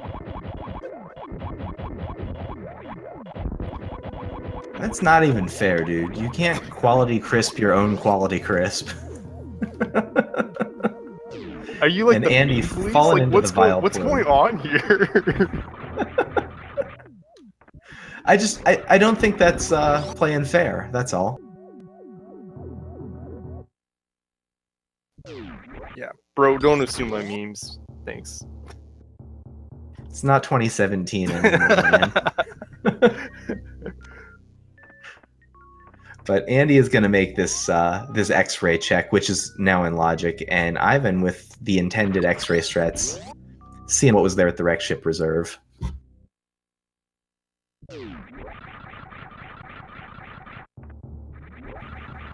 Yeah, not a whole lot going up there. We're gonna see the mountainside next. A lot easier now with Space Jump. We can only get the 20 rupee drop. This has been really, really sparse. Like, even though we were really slow in progression early, we've just continued to be really slow in progression. Yeah, that's exactly how the seed's gone. I mean, Thieves Town Big Chest is a major gate. Especially with nothing being found. I think for Ivan's sake, again, I'm going to go back to that point. It was really fortunate he didn't find something to kind of pull him away from that big chest. There wouldn't be a whole lot, but there is still like a possibility of a couple of items. But yeah, finding Morph there has broken up the seed, but we haven't found much, really. I mean, we've already seen what's in Pod and Eastern. Not really a whole lot going on there, so... Yeah, I think unless it's gravity or this item here in front of this Chozo statue, there's 2 more checks here for wrecked ship. It's going to be Andy finding the next big progression, because I think we're pretty much down to Kraid's Lair.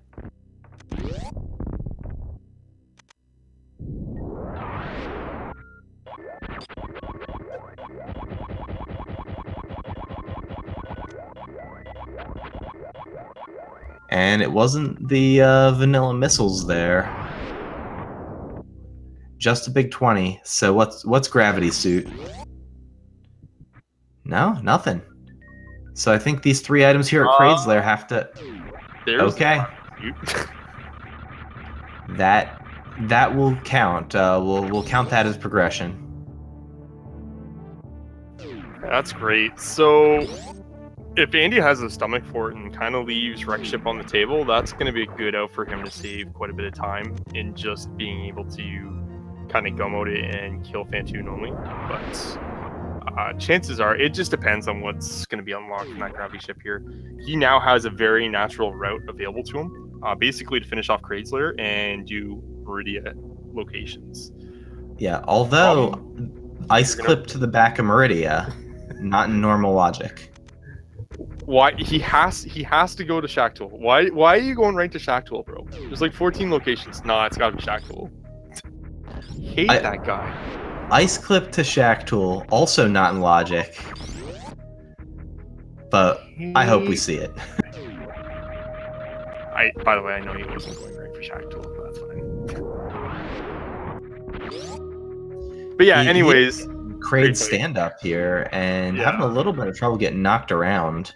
But there he goes, made it through his fight.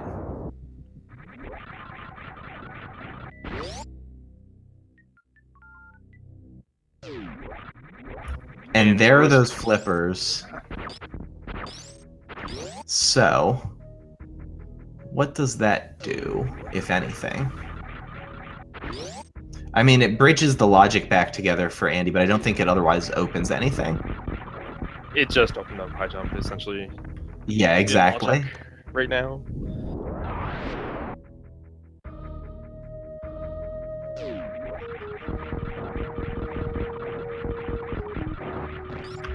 And with very little left to do in other parts of the map, I think we're going to see Andy now, or Ivan now following Andy through the Kraid's Lair checks, getting his gravity suit and his flippers, and I think we're going to see both runners go into Meridia. Andy actually picking up a very, very free tempered sword there in Crazy Tank, so Ivan's eventually going to run into his butter sword then. Yeah, that was a pretty stacked Kraid's Lair. All 3 items were value items.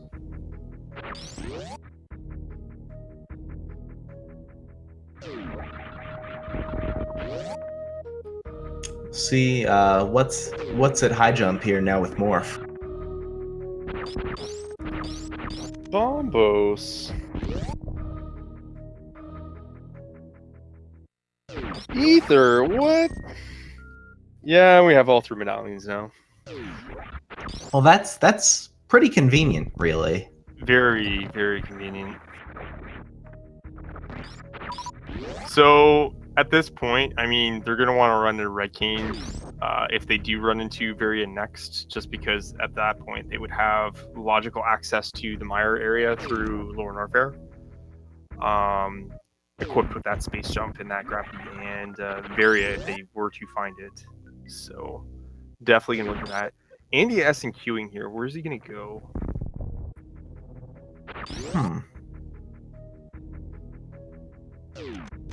Maybe he's going to make that pod play?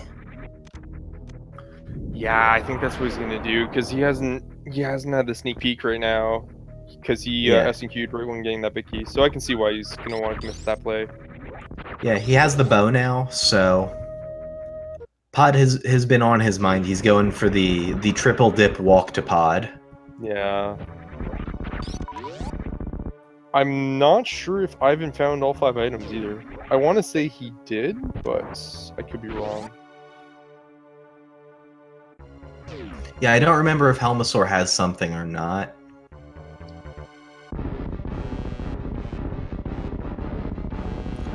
I think Helmasaur has an item. I think we found both the map and the compass. And I've been getting a nice Kraid quick kill. Gonna save about 55 seconds on Andy on the Kraid fight.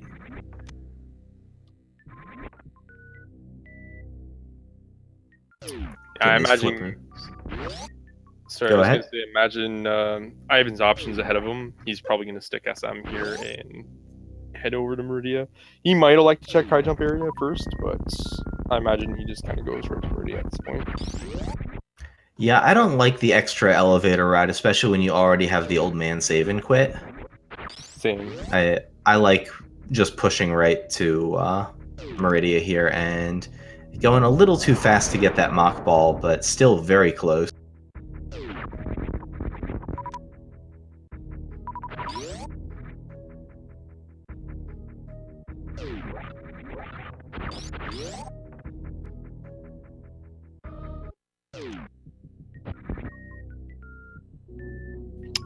He's gonna take the elevator ride. Yeah, he's going down. So we'll see. So he hasn't done Spike Cave yet, so that might still be scratching on his mind, but I can't imagine prioritizing that with having just opened Meridia, so I think he's really just thinking about this high jump boots location before he forgets about it. That's very fair. It's a fair play, honestly. It's 2 locations. Again, it is going to incur some extra travel, but he's probably just wanting to get him out of the way now. And it's going to be to his benefit. He's going to get all 3 medallions. Now there's no guesswork on what's going to be required for TR or Meyer at that point, which medallion will require access. He has all 3. Doesn't really matter at this point now.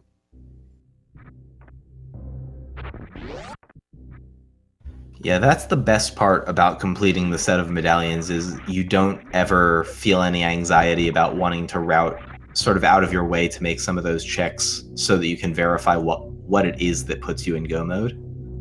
You know you've got whatever it's going to take.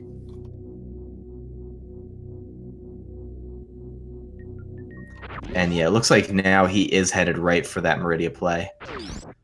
I still don't think I agree with the play of going down the elevator there for those 2 checks, but I totally see why it would be a tempting thing to do.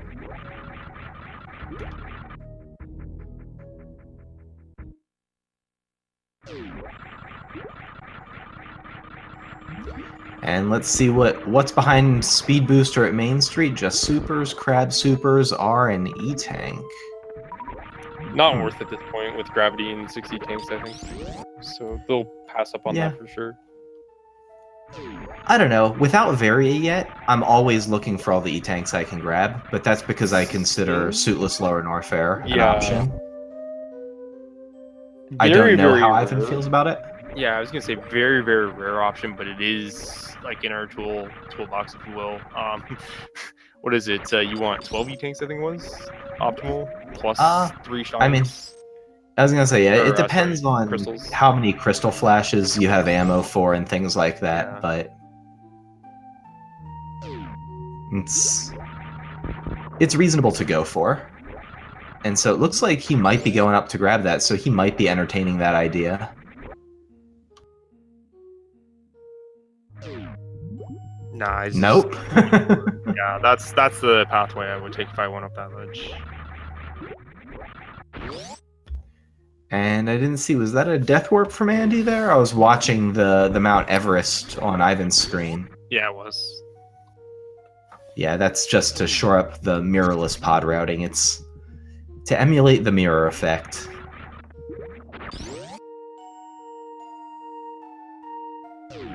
So fun fact, with Ice Beam only, they could Ice Clip to Dre, as you've kind of mentioned before. Not in Logic right now. So it is in Logic for hard mode, but not in normal mode. Yeah, so anything they find deep in Meridia is going to be out of Logic right now, because they would otherwise have to go via the Dark World. And actually, no, they have the flippers now. It's in Logic to go backdoor, so it's actually just a shortcut. Yeah. That's what I was about to point out as well for you, but yeah, we got it.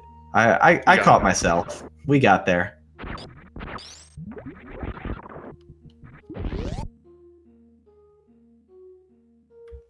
I was thinking for whatever reason that we didn't yet have Meridia portal access, but the flippers at Kraid's Lair actually could be a signal that that's the thing that the flippers are going to open up. Is that back of Meridia. All right, not like I'm picking your brain for anything and that you're a competitor in this contest and I might have to face you, but do you go straight to Trigon or do you kind of do front to back in Meridia? This is a tough one. It's definitely context dependent. They're both defensible. Front is pretty empty, but having gotten those flippers, if I'm fully aware of what's going on and realize that that's a thing that just got unlocked, I might be tempted to just ice clip and go right through Batwoon and go rush the back part of Meridia, and then route in a sandpit check and then down toilet post Dre and get plasma and possibly consider ice clipping Shack. But all right. So skip plasma and Shack against Maniacal. Got it. All right. Yeah, write it down. Don't worry, I'll skip them as well. I'll get last locationed. I have no idea how I route this game. All right, so that's the ice clip we were talking about that Ivan just performed there. The way you can kind of do it is you would guide the Metroid over, crouch over, ice beam them, angle up, both angles up to aim up, and then you would kind of morph, jump on, and then kind of perform a little bit of a clip there.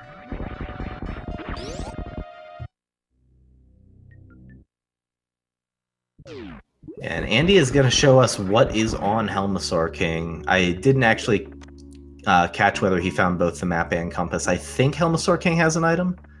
We'll have to watch, but yeah, Ivan using that ice clip basically just circumvented the way the seed wants him to get here, but this is all checks in logic because of those flippers from Kraid's Lair. So the good thing about routing front to back Meridian here, and it's more of an advanced kind of play for the route, but if Ivan did want to pass on Plasma and Shaq of course not in logic without grapple, but it is what it is. He could elect to. Oh, there's that Varia. Okay. I was gonna say he could elect to just go to the Dark World portal. That's just on that Metroid tunnel, and he could save and quit, reset to ship that way, or just save and quit and quick warp out of the Meridian area instead of traveling back and forth. Yeah, so we're getting very close to one of my my favorite crossover randomizer specific possibilities. We're a cane of Samaria away from the possibility of Titan's Mitts on Vitreous. Love that too, yeah. And so I'm kind of crossing my fingers. My all-time favorite Mire was Flute and Titans in Mire. It was crazy. Yeah, for the Flute Titans in Mire, I think I raced that one, and I think I got bodied by Mire in that seed, because like there was like Lower Norfair was in logic really early, and so I just rushed it and then didn't get back until forever. But yeah, this game does some weird stuff. You're just like, it can't both be in there, right? Right? And then, Unfortunately, I don't think Mitts were on Vitreous, so we did not get the full Mitreous dream, but it was close enough. Vitreous.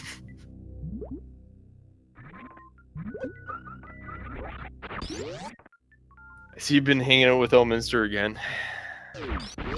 Every tournament, man. I can't get away from that guy. Do you guys have like a hotline? I gotta ask when you schedule matches, because you've played each other like 30,000 times.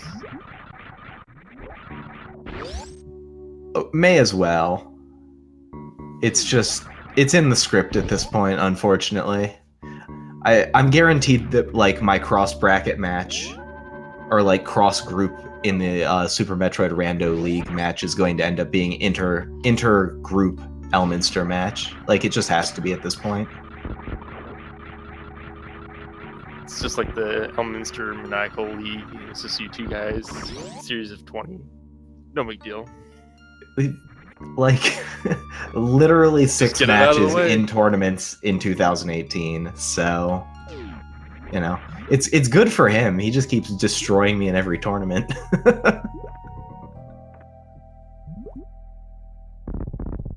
It's like me and Zost have faced him, I think, what, 4 times now this year?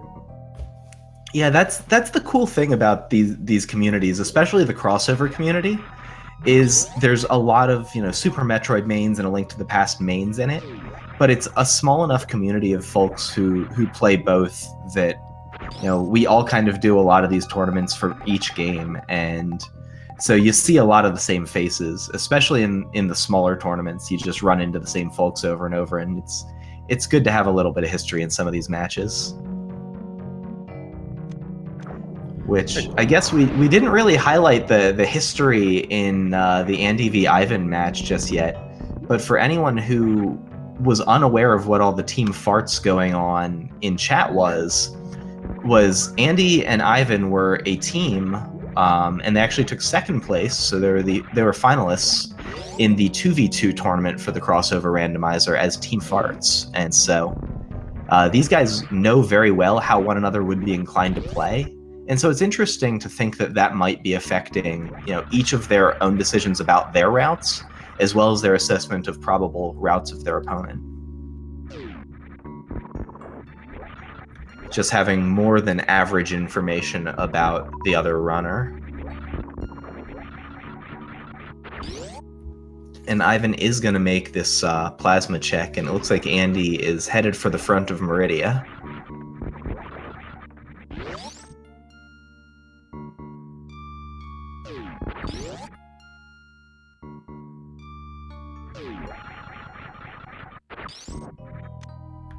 And yeah, that puts Crocomire in logic, actually. So I wouldn't be surprised to see the Croc play come up. So if you're a Bet on Croc fan, this might be your seed. That's a very good catch and point out there too. Is that if you are looking for those kind of logic tells of maybe where to go or where not to go, Wave Beam is definitely one of those things. I know we had a discussion about that too, about one of my seeds. I think it was lately. Oh yeah, it was. Wasn't it race 2? Yeah, I think it was one of our tournament races in the crossover where like I broke down to Croc and didn't realize what I'd done, and we just got bodied because I was an idiot about that. No. It was this tournament. It was round 2 where I didn't check Croc area, and you're like, how? Oh yeah, You were staying away from it rightly, but like it wasn't how. It was going dependent ice how. But yeah, that was well played by you.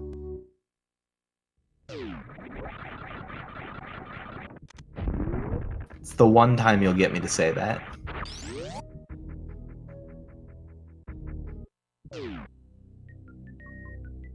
The one time. Yep. It's not Pendant Turtle Rock Gamble, but yeah. Pendant Turtle Rock Gamble is obvious. Like usually that one's telegraphed pretty hard, but getting mitts and being like Ice Palace, that was pretty savage. Yeah, for sure. Made sense though. But we'll see Andy following Ivan's footsteps in Watering Hole. He is on his way to his Various suit, but I think at this point Ivan has, kind of shored up his lead a little bit. They kind of went off in different ways for a little while, but things are looking good for Ivan right now. See if he gets this mock ball ice escape. Looks good. Nice. But he's not going for it because he wants to check Crumble Tower. Still really nice movement. Probably wishes he had speed right now to just take it to Croc, but yeah.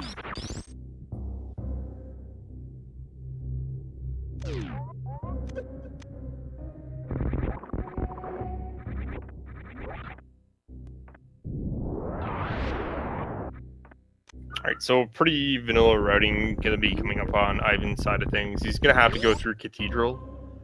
He does not have speed. He does not have Titan's Fleet, so he has no other real means towards Norfair and Lower Norfair, so he's going to have to take the quote-unquote vanilla route, as the game would want you to do. So he's going to go up here, hit up an item in the lava floor here, and then he's going to be entering an area called Bubble Mountain, where he's going to have several kind of rooms he can kind of go through. Andy, sorry, go ahead. Go ahead. I was going to say Andy pursuing a hard logic ice clip or snail clip, not ice clip, in Aqueduct, using the same logic as ice clips or same sort of philosophy right as ice clips, but not quite pulling it off. But didn't want to miss that one if he was going to get it. Sorry. That's all good. We did also see him murder a snail live on stream, but that's another thing. No big deal. Yeah.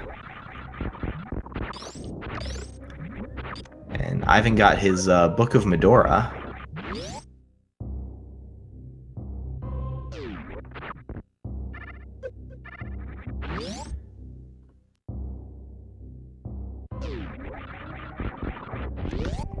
And just gonna clear out all of Bubble Mountain, it looks like, before Lower Norfair, which he could find a better beam or something to make Lower Norfair just a little faster, or he could find the Cane of Samaria. And so I don't disagree with these checks. I think it's kind of a 50-50. Yeah.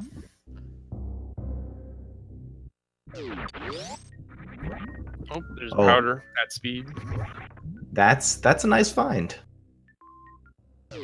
It's a decent safety to have, especially when they're like low heart green mail. It's gonna make GT quite a bit freer just in the end game if they don't have any potions with them. So now they have that.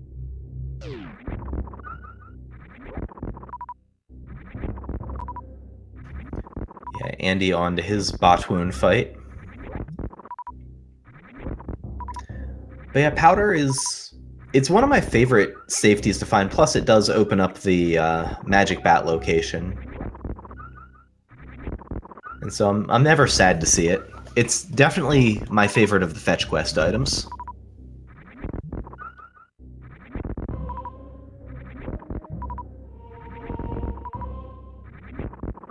I've been doing a little bit of farming here.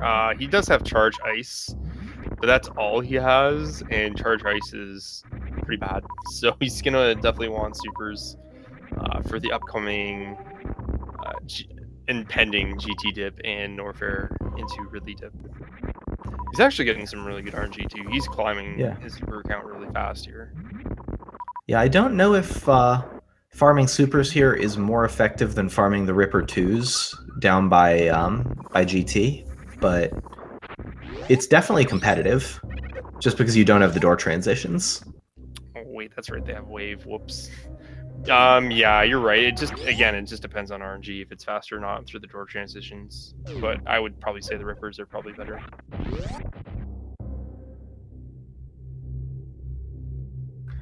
And he got his Varia suit, and there's the mirror.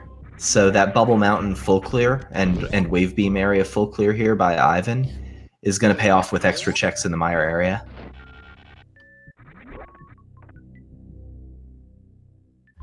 And Mirror plus Book of Medora gives him both ways to get into Desert now.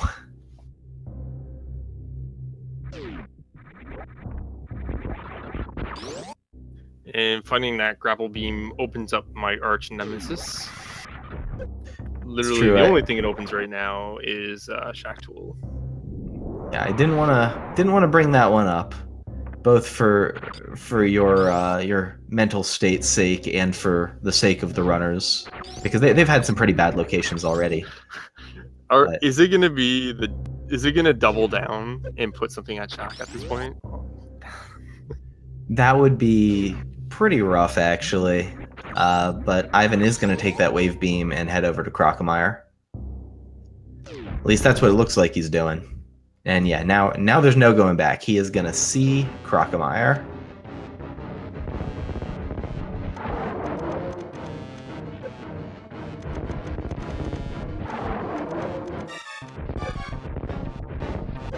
And Ivan showing off some of the weird behavior of Croc, having a little bit of a suboptimal fight because of it, but I appreciate all the fun.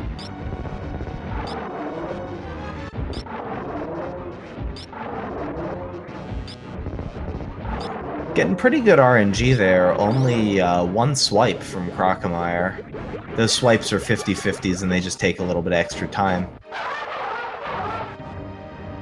But half magic is a nice find.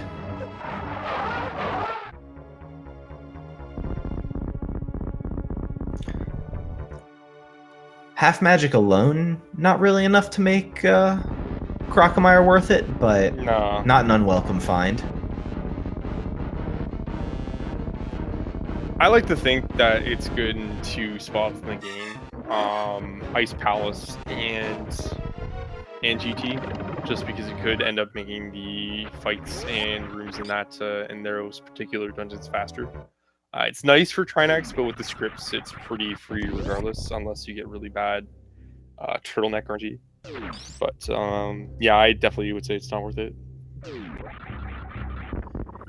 Yeah, Andy was going for that ice clip again, or the snail clip rather, in Aqueduct. I think he was maybe trying to push that location, just trying to get ahead of the speed booster, but just wasn't quite working out for him, so he's going to go down the sand pit now.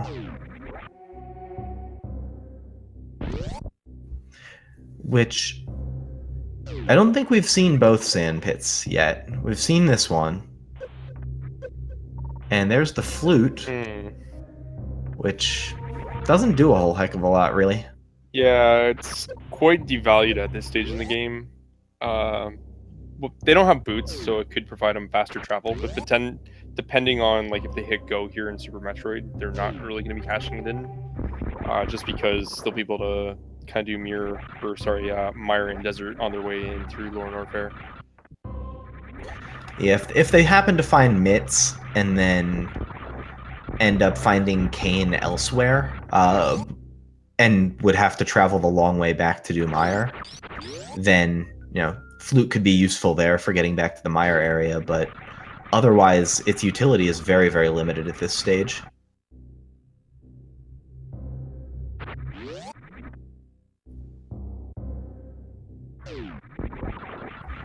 And Andy is going to find his Wave Beam. So these guys are both playing a very, very thorough game. Not a lot of skips by either runner. Part of that being the necessity of, how well hidden things are within the logic, but some of the more recent stuff, like some of these Meridia skips, would have been entirely defensible.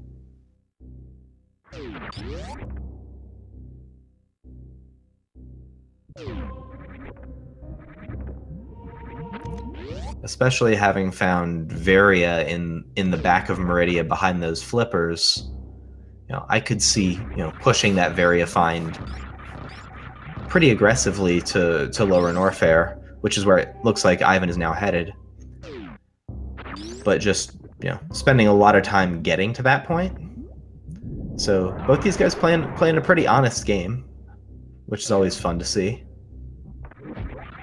We do see a nice little deboost there from Ivan's side of things. So they don't have speed to do any kind of spark shenanigans through the lava. So the next best thing, just kind of do a deboost to get you through half of it, and kind of really get you through that room pretty quick. And we're gonna look for maybe he's gonna do GGG through. How do you feel about this play from Ivan?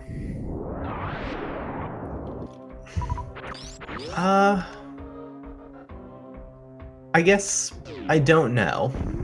I would have gone the vanilla way with lowering the acid, but it does let him farm up the Ripper 2s an extra time. He doesn't have the Titan's mitts. Oh, okay, he has the Titan's mitts, so there you go.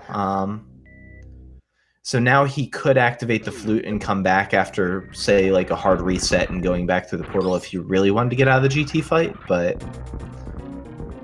Yeah, I guess ultimately in this instance it saved him time, but if he did end up having something at that space lock location, then you just have to kind of loop around back, which would be unfortunate, but, it kind of worked out for him. But shoutouts to you with that Titan call. I mean, they had to show up somewhere, so why not there? But yeah, that was pretty fortuitous for Ivan, just in terms of his ability to leave and come back to the Mire area. I was going to say is that with the Titans and Flute now found before they're hitting up Mire, that really devalues checking Mire early without the Red Cane. So yeah, if Mire has like Red Cane in there, they're not going there until it's the last location at this point. They might elect to, but it's not really a sexy play now, I guess is a good way to put it. Yeah, so we just crossed 2 hours. So, two things. One of them kind of pandering, but at the same time, these runners are awesome, and you should totally follow them if you aren't yet following both of them. So, give the runners a follow. They're putting on a very, very nice race, playing through a pretty brutal seed so far, just in terms of some of these item locations. So, show them some love. But the other thing I wanted to touch on was what do we need yet? What are we still looking for? So we need the Ice Rod for sure, and we need the Cane of Samaria for sure. And I think that's it. That's it. So we're go mode -2, so even with all the crappy locations, 202 for go mode -2 is actually a pretty good pace.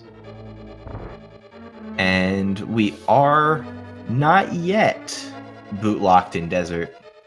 But if this is not the big key, then we're boot locked. Oh, come on. Okay, so we now need boots too.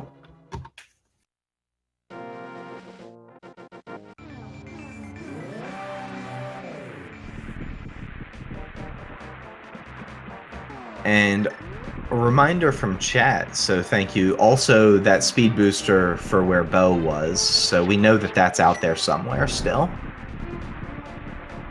Is Ivan gonna dip, or is he just opening up? You know, I don't really see the point of opening it up here without, with the potential that you could find like boots to make it faster later, but it looks like he's dipping, so This is a play. This is a play. this is a big play.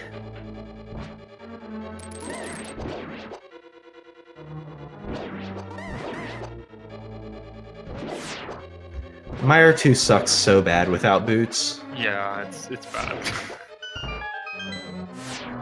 So I would suggest that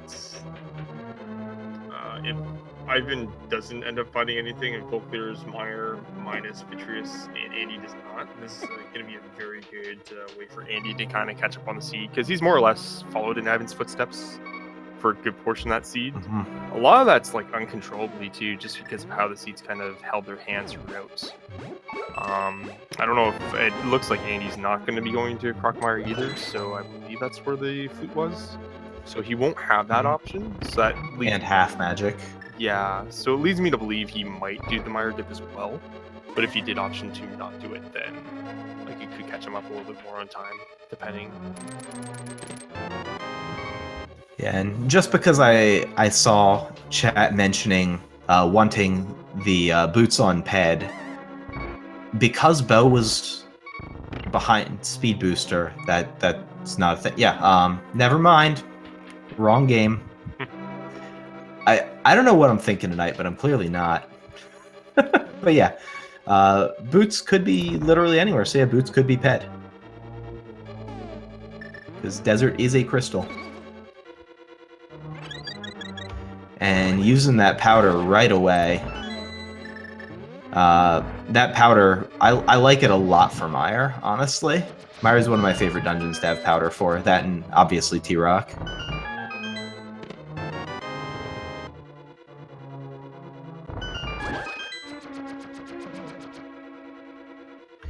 And with that small key there, we know where the big key's got to be because of Meyer key logic. So he's just gonna bite the bullet and do this cutscene chest.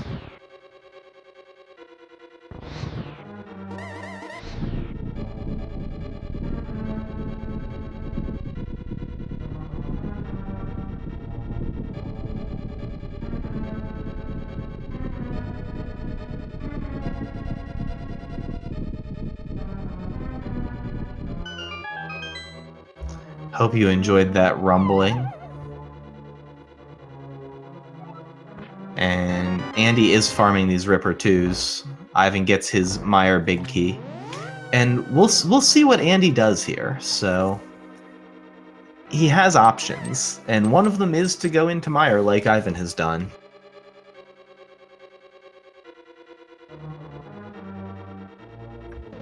And without Flute, I actually think that the Meyer play is a little more defensible. Yeah. Again, it's more attractive to you in Andy's position just because he doesn't have the flute now. So for him, it's a good way to kind of guard against something being in Meyer and having to go back along through the Norfair to Lower North there pathing again, which is quite time consuming. So he might just elect to dip. We'll have to wait and see. Yeah, I dislike the Meyer dip play a lot less on Andy's side, just because he does not have the flute from going to Croc, but Same. At the same time, I don't know that I'm a huge fan of it. But Andy is... Wow, this is bold. Andy is going right for the stealing a key play. I don't know if I've ever seen this before, but I think it's very clever. Not mirroring out, which is interesting. He might be, I've done it before, he might be just grabbing in case it is big key, so he doesn't go ahead and steal. But at this point, like, he's got to remember it is a crystal dungeon, so if he doesn't see a big key here, he probably knows that's already boot locked anyway, so he wants to see what's on this right side. So I can agree with the play, but again, it can get very dangerous if you don't have boots and it is a big key accessible, because then you can really just kind of debate yourself into a longer seed by looking for boots when they potentially might not be required.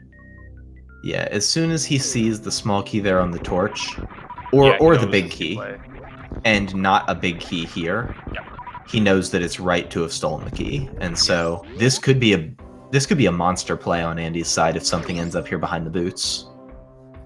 I am a big advocate of actually stealing the keys, so I'm interested to see if we hit progression here or not. Yeah, I like the play a lot. I just had never seen anyone go straight for the stealing the key play, and I mean, I like it. It saves a lot of time.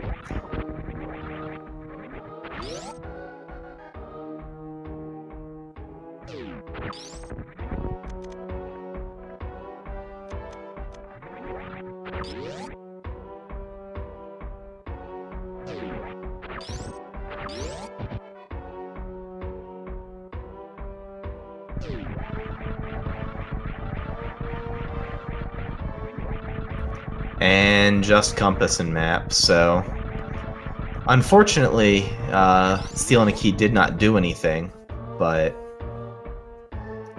you know, I still like the play a lot.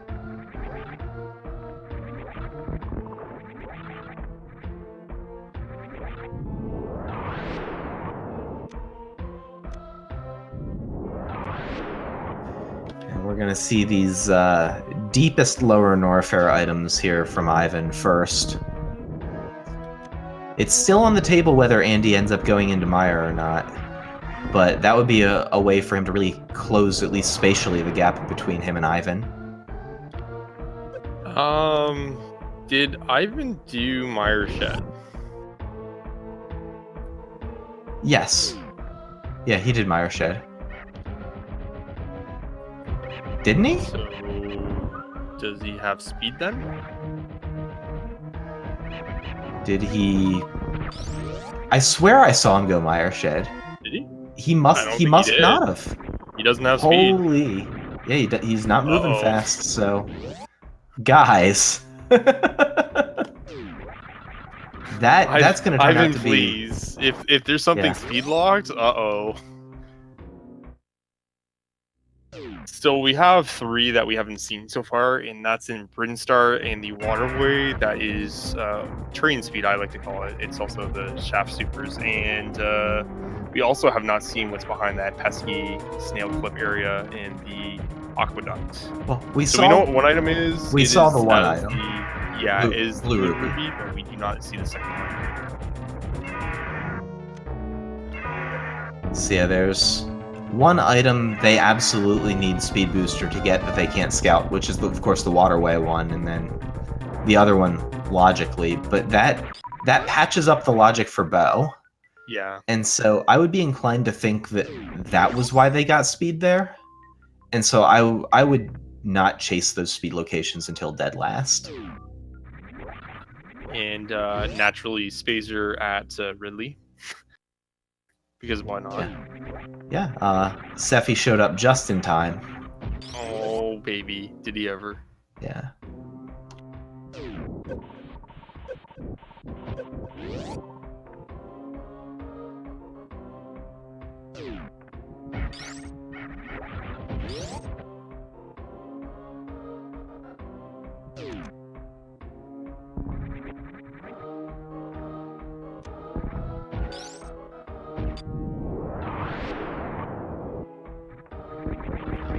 And yeah, Andy is in on this Meyer play, which, you know, like I said, I didn't mind it on Andy's side, but we know that it's not going to get him what he wants.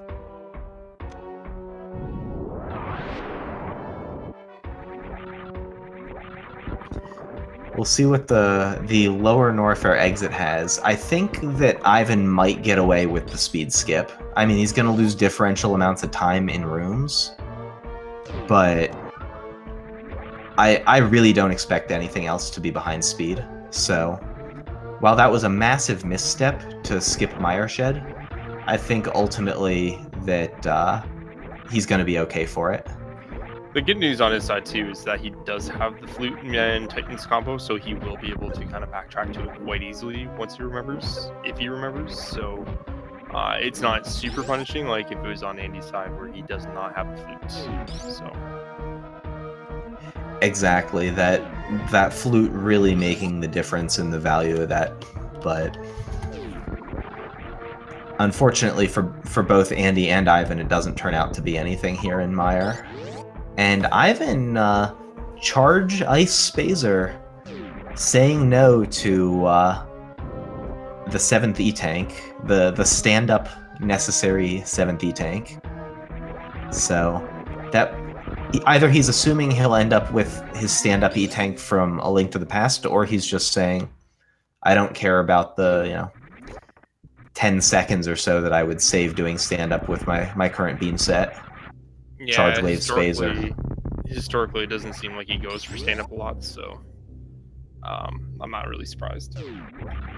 Yeah, I mean, especially in these randomizers, which tend to be 3-hour affairs, it's much more common to see a player win by 5, 10, 15, 30 minutes, even when players are fairly evenly matched, just because it can be really stochastic where that go mode item shows up and how quickly you get there. And so you'll have these races that are competitive for 2.5 hours until one player finds the go mode item. And so you have no idea who's going to win, even though someone ends up winning by, 20 minutes.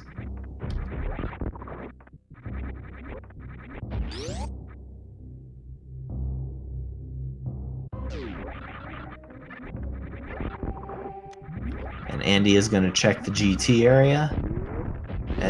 Where is Ivan going? Is he headed back to Death Mountain? It appears so, yes. Because he does have tight mitts now, so he's probably going to want to elect to check out Super Bunny and Hookshot Cave for quick 6 items.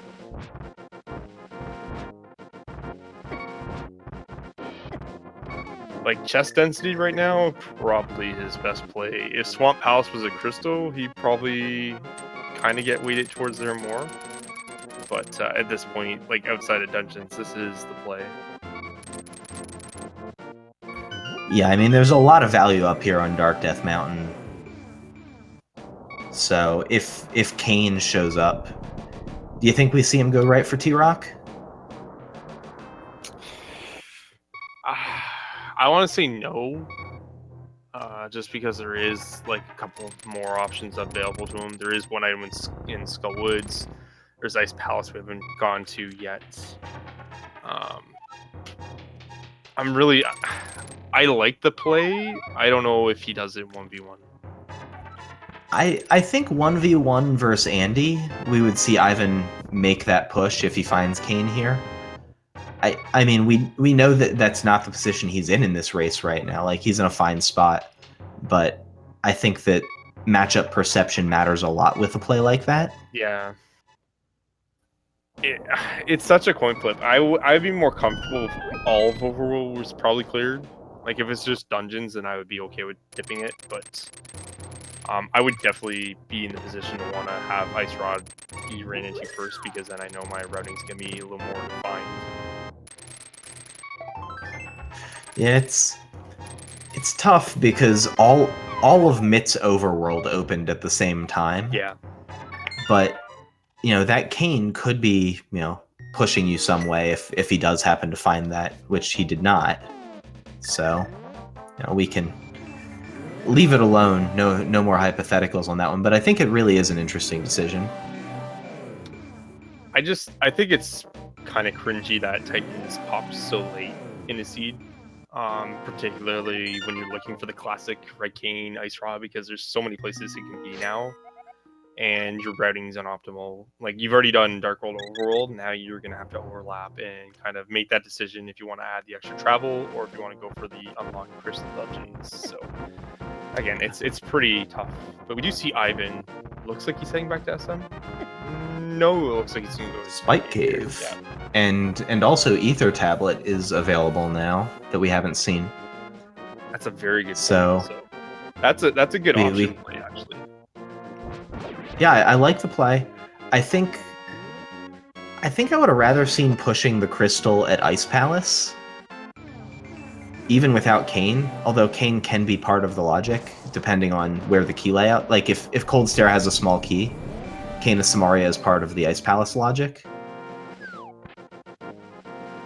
Which I guess biases you toward wanting to full clear and look for items in the chests ahead of Cold Stare, just to think that If you think Kane's not required, though, you should just think maybe Cold Stare has the item.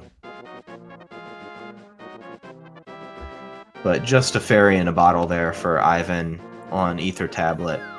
And looks like we are going to get that Spike Cave play finally.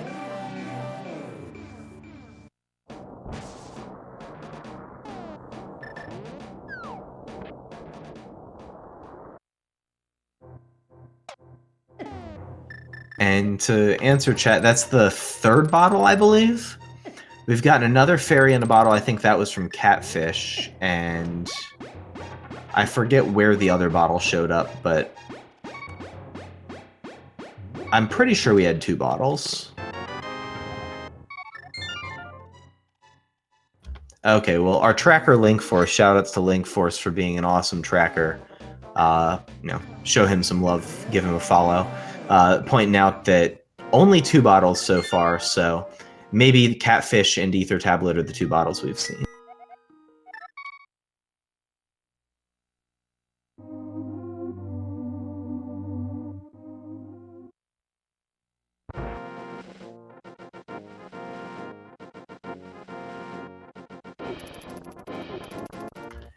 Andy having a very nice Ridley fight, getting some good pogo manips, saving 2 supers, and getting picked up right on time, so nicely done. And looks like Ivan is routing in those Mitz Overworld locations. Looks like maybe first for the, flute activation makes a lot of sense. And then also for, going for Magic Bat, probably.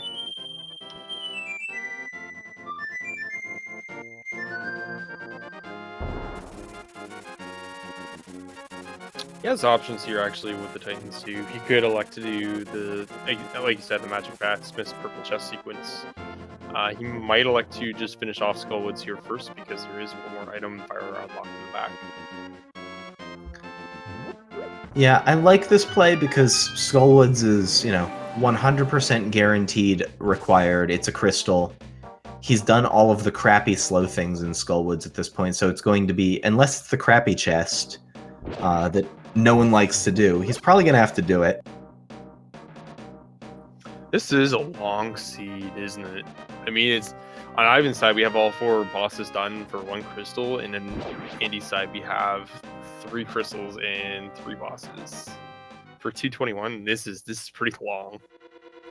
Yeah, and it's a lot of it's that sort of the seed has just been last checking them over and over with going to Aghanim via some really well hidden stuff like behind Alpha Peebs without Morph, then Morph in Thieves Town Big Chest when it was reasonable that you would path Thieves Town in before you found your hammer, and just it hasn't been very kind to them, and then it's been stingy with the progression too, so this is going to be a highly completed seed.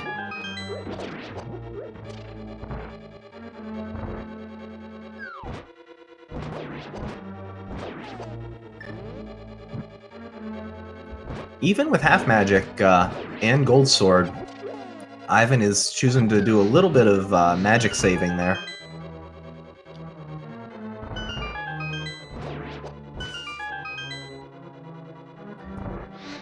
And yeah, chat making an interesting point about that Book of Medora and Ivan being over here in Skull Woods. He's going to be able to mirror and check the pedestal, so I know chat loves it some pedestal, so I don't wish that on these runners. No.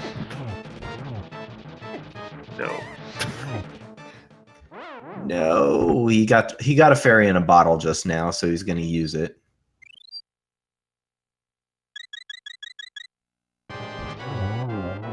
And there, Moth down after a brief break. And Linkforce had pointed out the last 2 items, or the only 2 items in Skullwoods, are both in the back, so he is going to have to do the crappy chest, but he knows it's an item.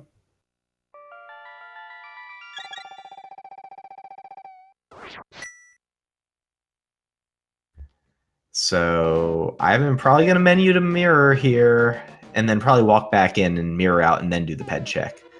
but you've got a few more seconds to anticipate this. If you really don't want Solski to get enough sleep, you want to see Boots.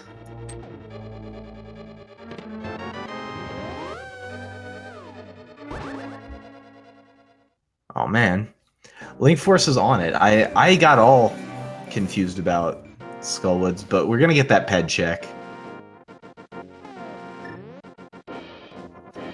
Boots are required for desert. Small key was on the torch, and the boots are not on the pedestal. So where are they? Where are the boots? Could still be on the shack tool, but hopefully not. I did see Aussie 101 in chat though, and he's got a thing for boots on shack tool, so maybe he's blessed the tool.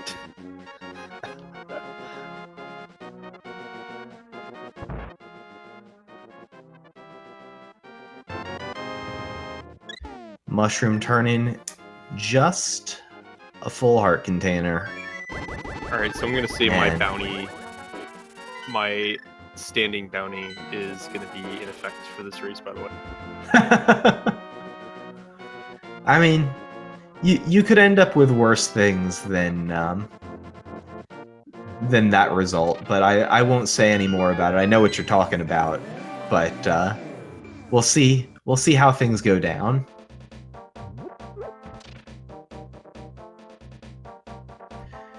And Andy is doing his Dark World Death Mountain. Is going to have another opportunity for route divergence here. Potential of, looking inside Turtle Rock, opening Turtle Rock, but not doing anything.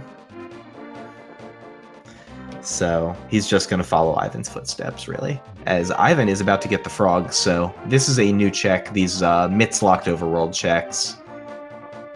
Which we were pretty sure that's what he was going to do heading to Skullwoods, so there's a lot of equity in using the mitts and the flute and the mirror to get a lot of this stuff done, although I guess he has hammer and powder, so probably going to see Magic Bat here as well. So yeah, there's a lot of stuff here, even though each of the items is pretty slow, they flow pretty well together.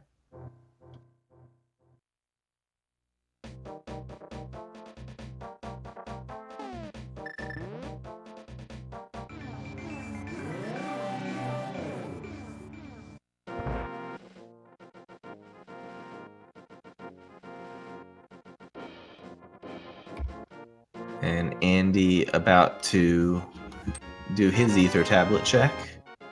Getting that fairy in a bottle. So wishes he'd had that for Spike Cave. But what do I think? What? Red cane or ice rod in chest? Ooh.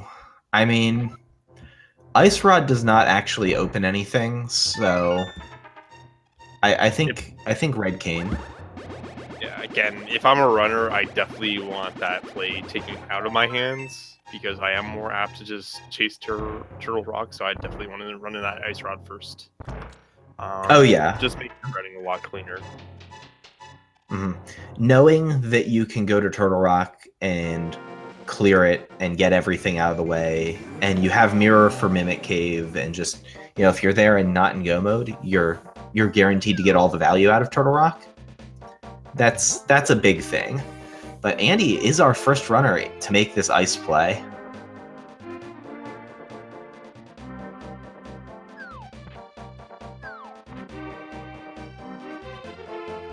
So we'll see if Ivan mirrors and does the south of Grove Cave and also the dig spot. These are kind of on his way to turning in the purple chest. I don't believe the mushroom's been checked either. Mushroom got turned in, and there's the boots. Andy, first chest Ice Palace, finding them boots. It's a good find. Right on time, too, because ice without boots sucks. Yeah, it's just before the part where you want boots.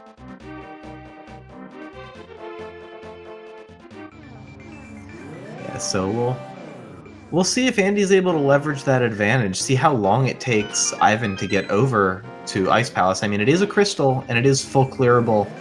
Aside from the fact that Kane might be logically required, but realistically, we saw these runners mock ball to bow. Like, we don't care about what's logically required other than being mindful of the fact that that's how items are going to flow. I imagine, and there's a victory hover from Andy. Yeah, celebrating those boots. I appreciate that play. Very much so. I'm really bad at that hover. I don't know why. I think just from experience, it's when you're like changing directions, if you kind of mess up your timing internally, like you try to stop your right hand while you're trying to maneuver around with the diagonals, but if you're able to just like stick to a diagonal like that, it is much easier. Yeah. Honestly, I was more impressed by the Lonely Firebar bootless sword strat there than the hover. That was a really nice room.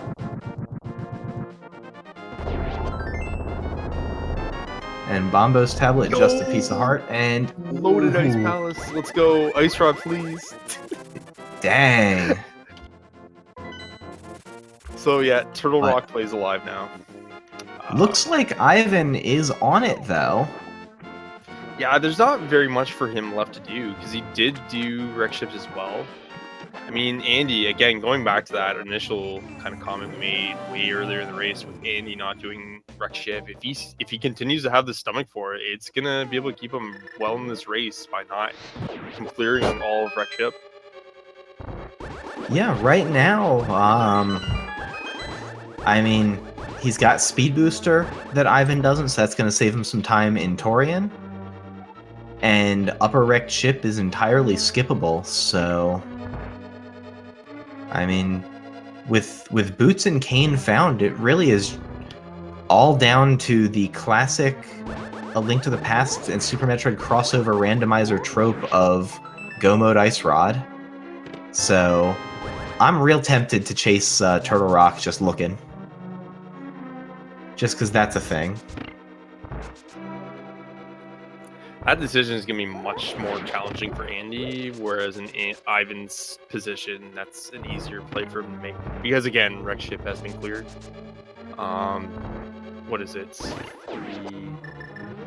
5, 6, 9, 10, 11 items in wreck ship's area is pretty tantalizing not to do, especially when you're looking for Ice Rod. It's almost like a free pass to kind of do it at this point.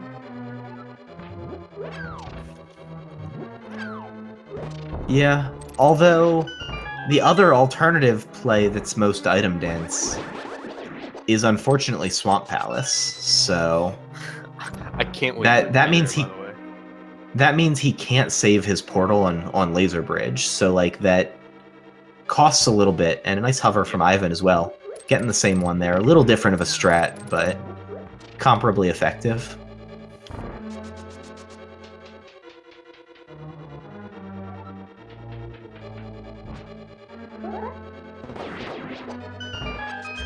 But yeah, honestly, with Andy being first into Ice Palace, depending on where that Ice Rod shows up, this is really either player's race at this point.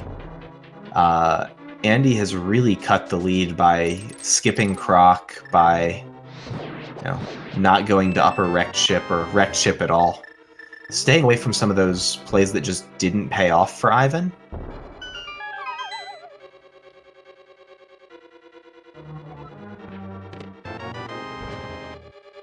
And one consternation slash from Ivan,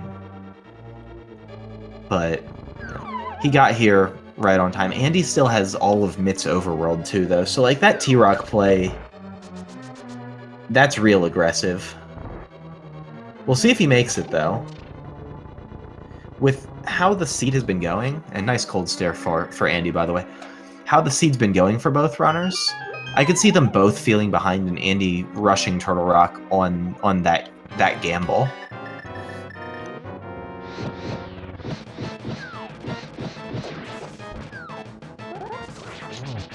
Kind of a good thing to point out as well is just kind of looking at what our players have in their toolbox right now. Ivan having the flute and Andy not is another big kind of advantage disadvantage going on. So Andy does have speed, but Ivan does have the flute. So what that means is he's going to be able to go back to Mire Narrow and be able to clear that out within seconds of getting there, versus Andy having to go through that Lower Norfair portal again.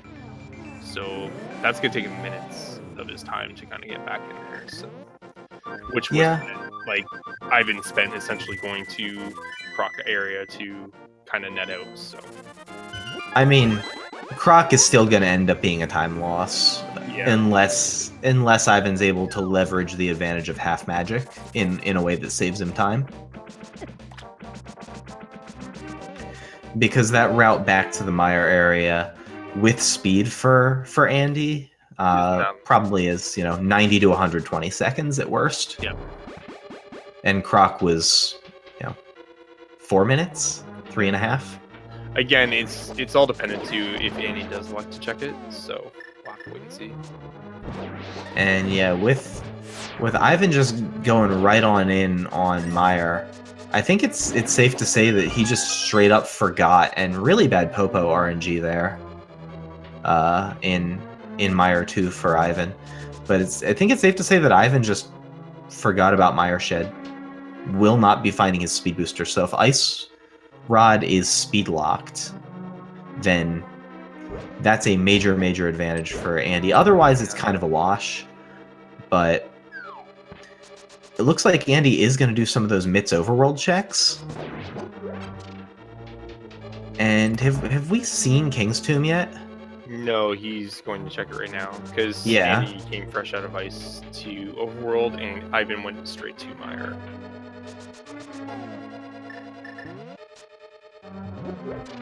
And it's nothing, but it was good to knock these checks out.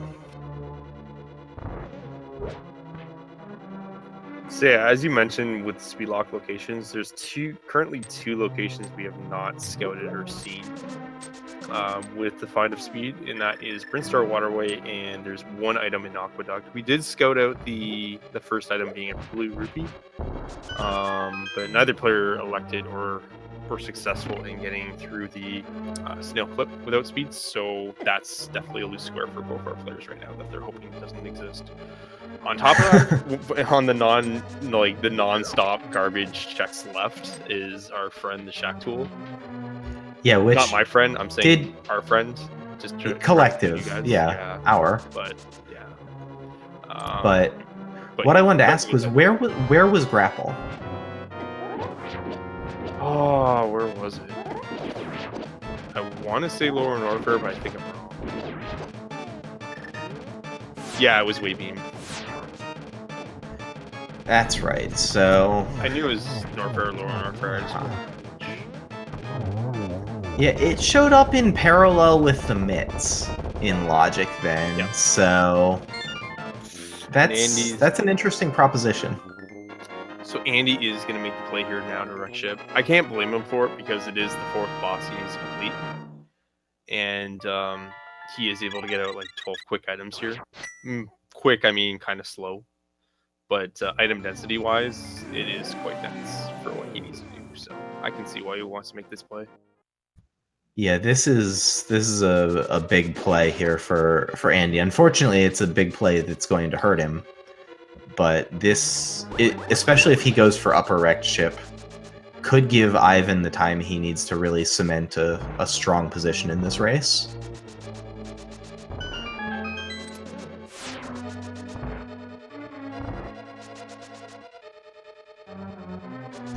I don't remember what was at the wrecked ship reserve. Do you remember what Ivan saw there?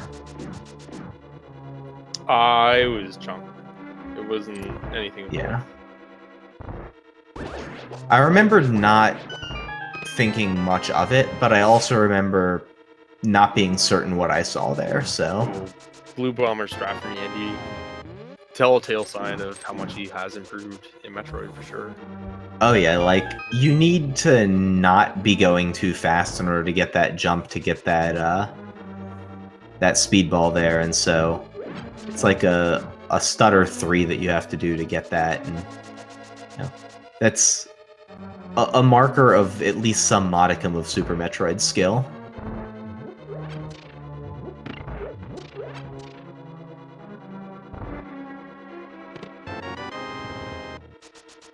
And Ivan is doing all these desert checks, so he's going to find out that, yeah, right side and big chest were garbage, and the last item is on landmo.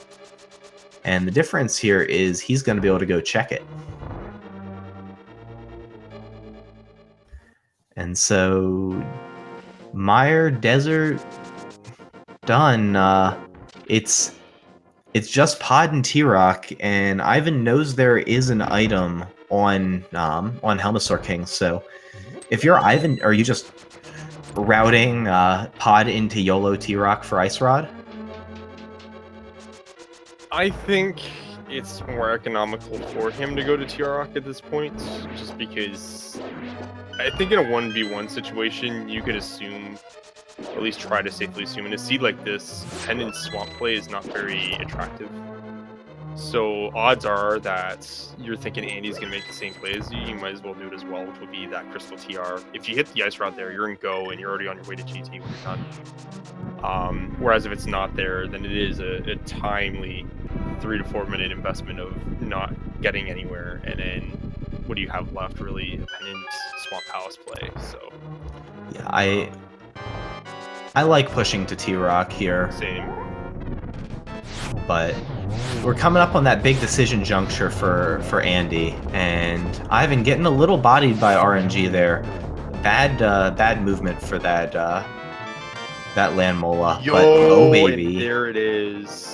Let's go. That is go mode for Ivan. Oh baby, that's gonna be a big edge for him, because again, he doesn't have speed. He doesn't need it.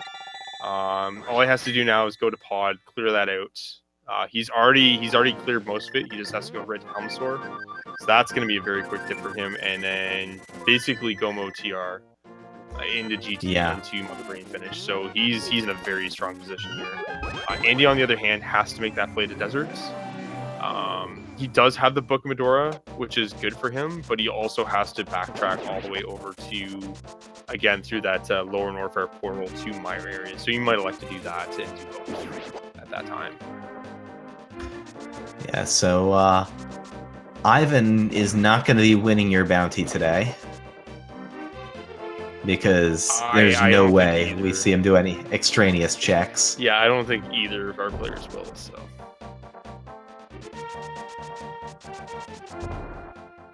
But yeah, there's no way to put that but like just massive advantage in Ivan's favor right now. And this is what I was saying, was you have these races that are, competitive to 240. We had no idea, but depending on how long it takes Andy to get over that way, Ivan might win this by a chunk amount of time. We'll see. It's still anyone's game. Yeah, and we're both like very seasoned runners of both games and for the combo altogether, so we know like our timings and such, and we know in seeds like these, like conventional timing, like you mentioned, 240 is like good for finishes, but see, like you've played the same seed as your opponent, so you know what's going kind of a semblance to their heads, so you're not really feeling too nervous about a 240 go mode, but it probably doesn't feel great either, just in case. But I think in Ivan's shoes, he probably feels comfy. Andy, I don't know. It's hard to say. Yeah, I mean, I feel like the way the seed textured out, to me, it looks like a 3.0x seed. Like, for sure. When it's a weekly, and then like Elmer Aussie finishes in like 251, I'm just like, man, they just had the read on this one. Like, that was great. But most runners, I think, most top runners, I think this is like an average, 3.0x seed for most players. And so I have to think Ivan feels good about his time. For sure. I think in Andy's position, he probably doesn't feel great if he does wreck ship into Norfair and then sees that Ice Rod Desert, because he could save all that time in wreck ship.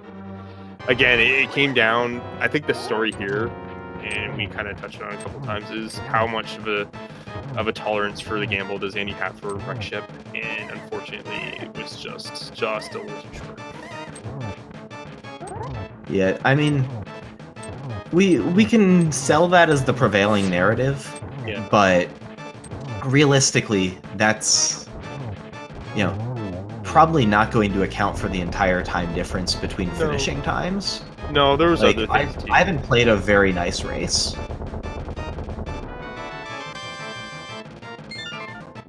And Yeah, honestly, he made some really clutch calls, especially early, to come out to a fairly early lead.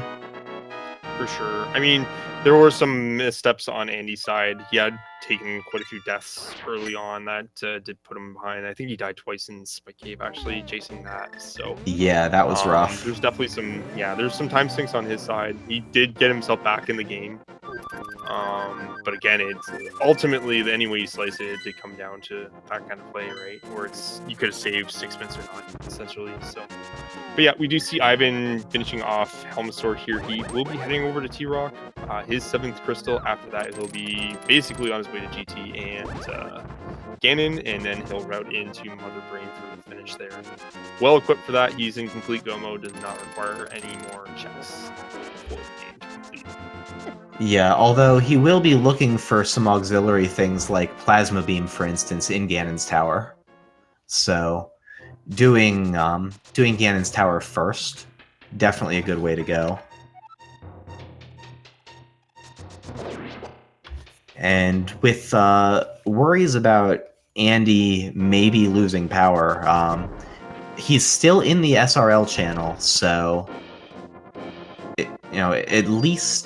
at least he seems to still have internet. He's not been kicked out of IRC yet, so hopefully he comes back soon. But in the meantime, I've been getting a nice hook speed, orbiting the portal there a little bit.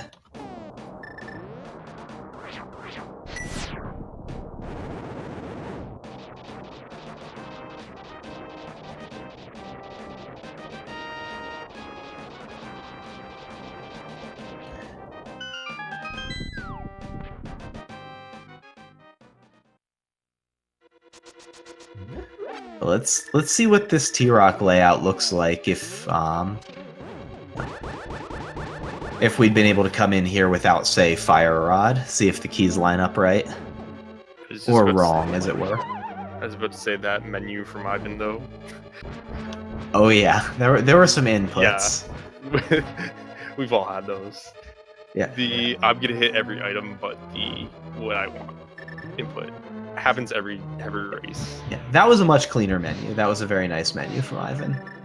If we're gonna rag on him. Yeah, no, trust me, I'm an aficionado of good menus. His menu's pretty slick, so. But again, everyone's susceptible to the eventual car crash, I guess. Of just going through every item.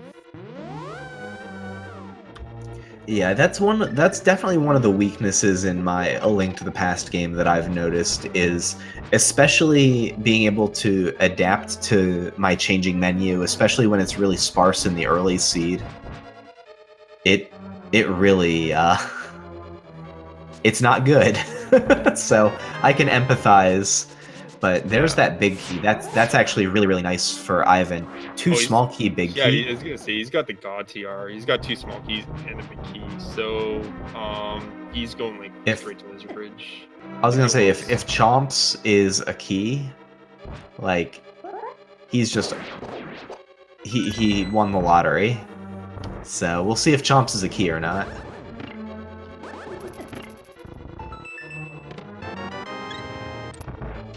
I thought it was going to be Sankart. I really did.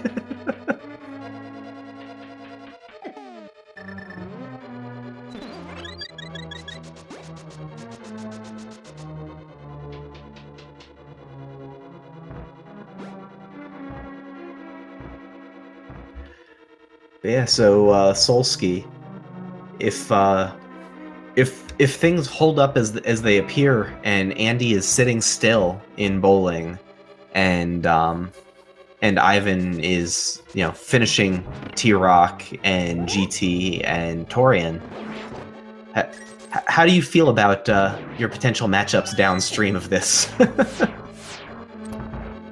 Look, Ivan would be joining you at 2-0. A lot of strong runners at 2-0, so. And Andy's back. It'll be interesting to see who I roll.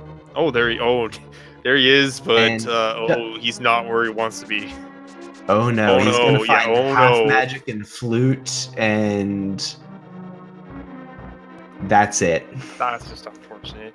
Again, it's one of Yeah. those plays. It's not wrong. It's just not the right play. I think that's really kind of conveyed wrong in a lot of rando broadcasts. It's important for the viewers to understand that Andy's making like really strong decisions, and they're really good ones. It's just he's not lucky in getting that last item. Whereas Ivan had like an equal set of decisions, and it was one of the correct decisions. It just happened to be the correct one for both in landing that item. So again, I can't fault him at all for going to Croc. It's 5 items. It's quite quick. It's on his way to Mire and Desert, so I can definitely sympathize for why he's doing it.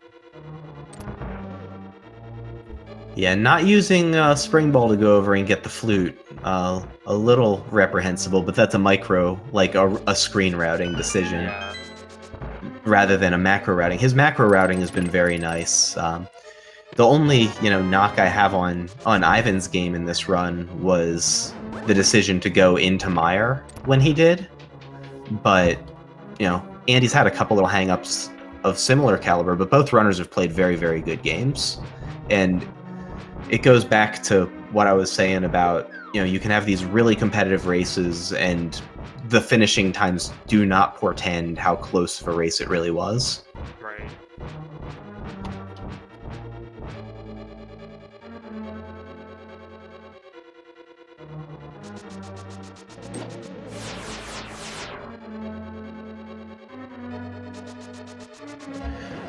Yeah, for anyone who's curious about the tournament, this is round 2 of 5 rounds of Swiss.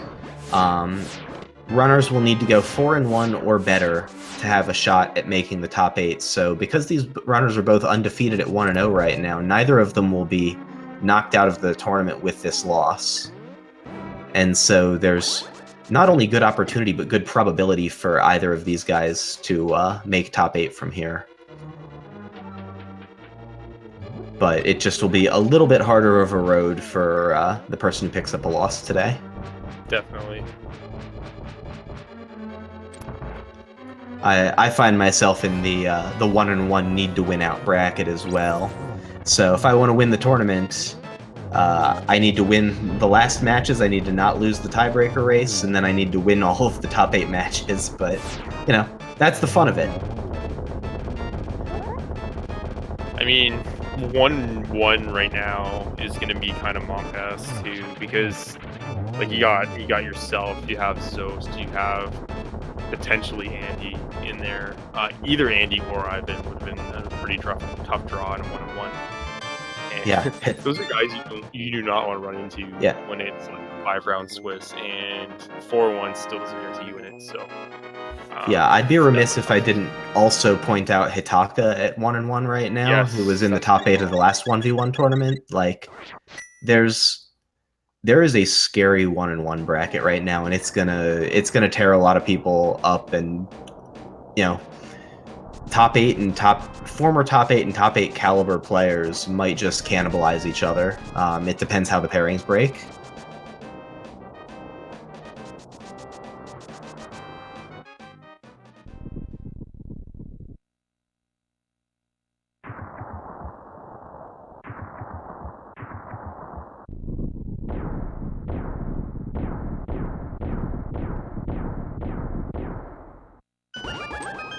Oh yeah, the thing where people guess numbers. Guess your numbers real fast. We'll do the thing, maybe. We're done. And it's done. Okay.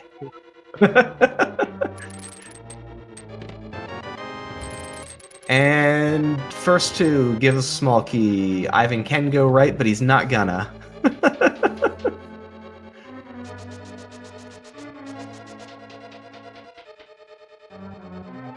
And Andy is making that desert play. He's gonna have his ice rod here very soon.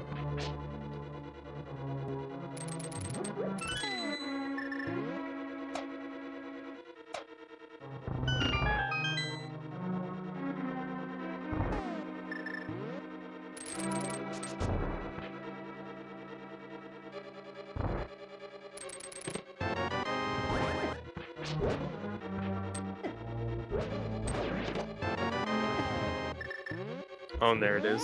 5 is the number today. Let's see. Did anyone guess 5? Scrolling up, I don't see any 5s. So they're oh, Link Hero of Time, like right out of the gate hitting with that 5, and I think he was the only 5. So congratulations to Link Hero of Time. And Portal Science, the only sub or supporter to guess 5, or to guess close to 5, guessing 4. So congratulations also to Portal Science. And Andy got his ice rod, so that is go mode for Andy. As Ivan is making his way through the upper Ganon's Tower, headed for Gauntlet. That was a weird visual thing going on the side of Andy's screen there. But everything seems to be going okay. He is gonna blaze through some dungeons, so while the result still is, in flux and Andy does not know where Ivan is, watch his side of the screen for some really, really beautiful go mode A Link to the Past execution. Like, once he flips that switch and is in go mode in A Link to the Past randomizers, he just blazes through stuff, and so it's always good to see Andy blazing.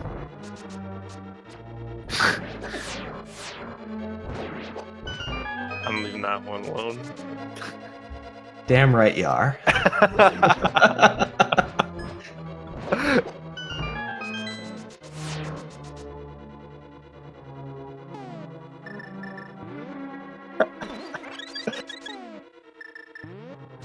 Alright. Andy can't do spooky, I believe, just because of the nature of going through the portals. So he's going to do some pretty vanilla strats here in Mire. Meanwhile, we do have Ivan going through the Lamo 2 fight. He does have half magic, so he's going to kind of bust out that fire rod. Just kind of take care of the Lamo fight pretty handily.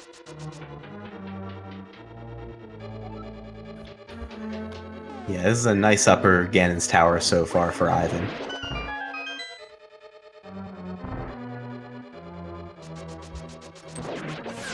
And so far not getting any particularly bad RNG. And messing up Wizrobes too just a little bit here, but cleaning it up. And hopefully doesn't get trolled on this bridge. Nope. Not trolled. And Andy is just about into the Vitreous fight. Ivan into Torches 1. One of the very excitingly named A Link to the Past rooms.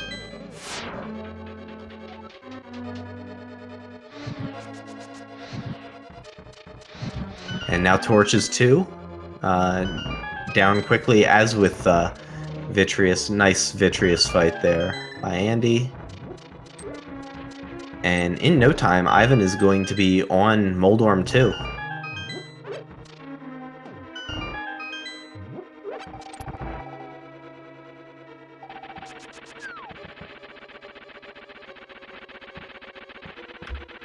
Oh, Moldorm tried. Dang. Oh, and Andy is going to try and... Or Ivan, sorry, is going to try and shame Moldorm for being a jerk. And makes it across on the Moldorm 2 hover first try. Nicely done. But Moldorm was being a jerk, so he deserves to be left.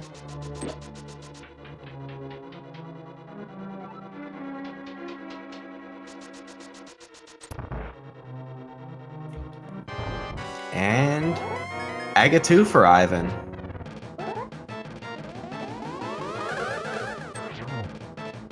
Oh, I think maybe he got credit for 2 there. This pattern kind of sucks. And just 1 there.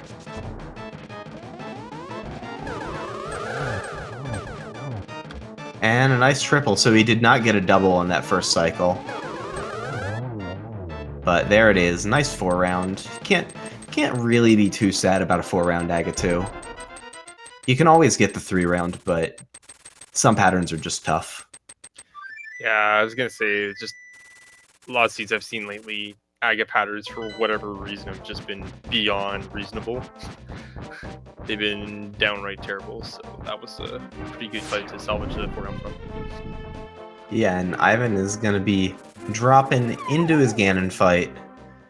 Should go pretty cleanly. We've got a gold sword Ganon, but silverless, so we'll see.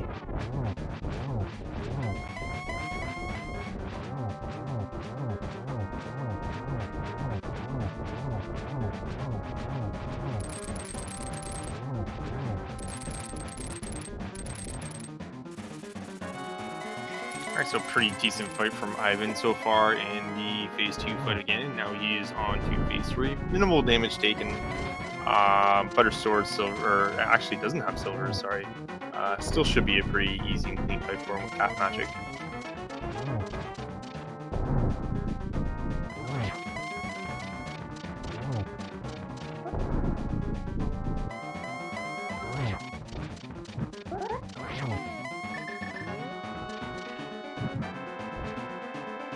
Goes for a really greedy triple setup there and does get the torch glitch just in time there, so that's very nicely done by Ivan.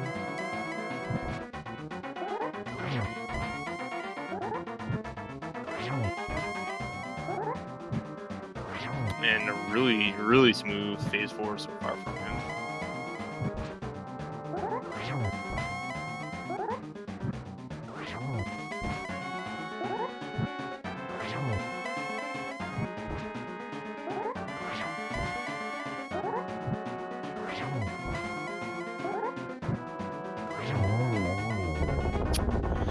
Alright, and Ganon is down, so one half of the games have been completed, and now Ivan just has to go back into Super Metroid and complete Mother Brain. Andy, meanwhile, is on his way to collect the key from the Pokey and will be heading down to the lower depths of Turtle Rock shortly. He does still need to complete GT and Ganon. Luckily for him, the GT is pretty close into the entrance, but it's quite the lead Ivan has built up at this point.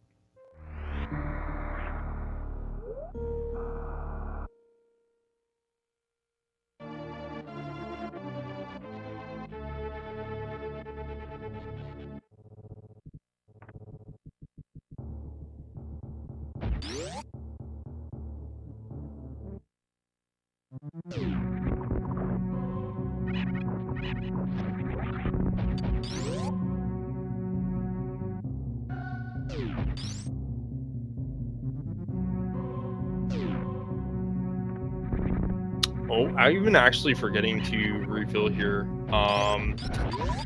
I did this in a race with Ivan in Elminster, a practice race we did a couple of days ago, where I actually did forget to refill too, and it cost me quite a bit of time. So luckily he kind of catches it on his way down there. Could have cost him quite a bit of time.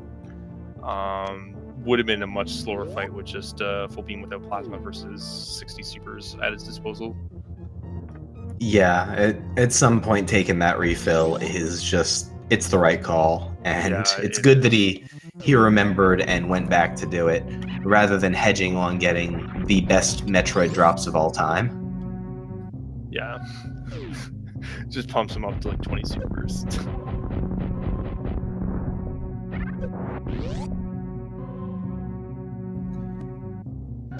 Andy did take the time to do all of Laser Bridge, looking for extra beams and whatnot. I wasn't sure if he would. I think at this point he feels behind, so he's trying to leverage as much time gains as possible, probably. So he's looking for like silvers or plasma.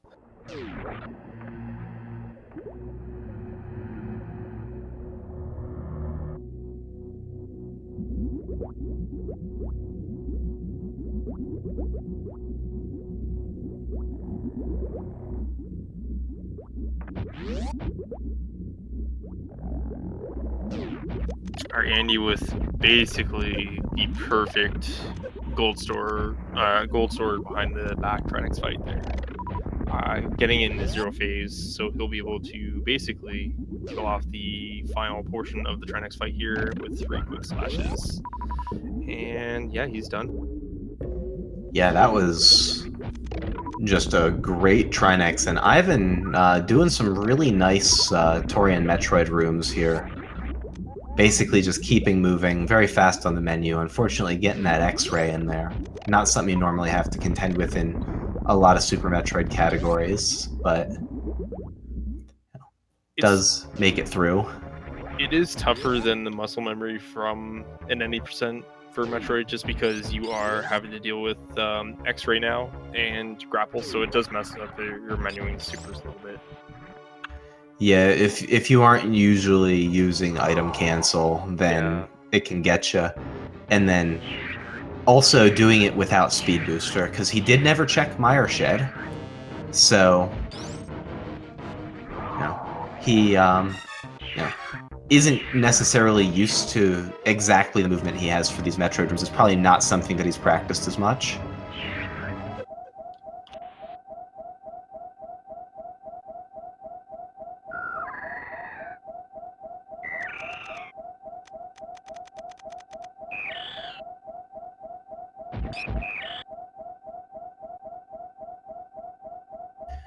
And yeah, without speed booster, high jump,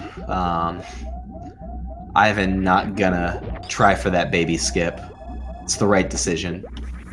Just taking that refill and taking his boatload of ammunition into the last part of Torian here. 90 and 52.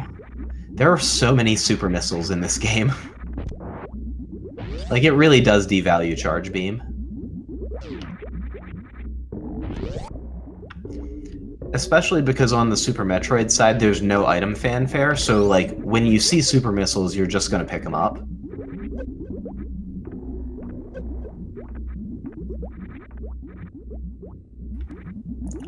And yeah, Ivan with a nice Zeb skip, and so this is, if this holds up, is going to be a big win for Ivan.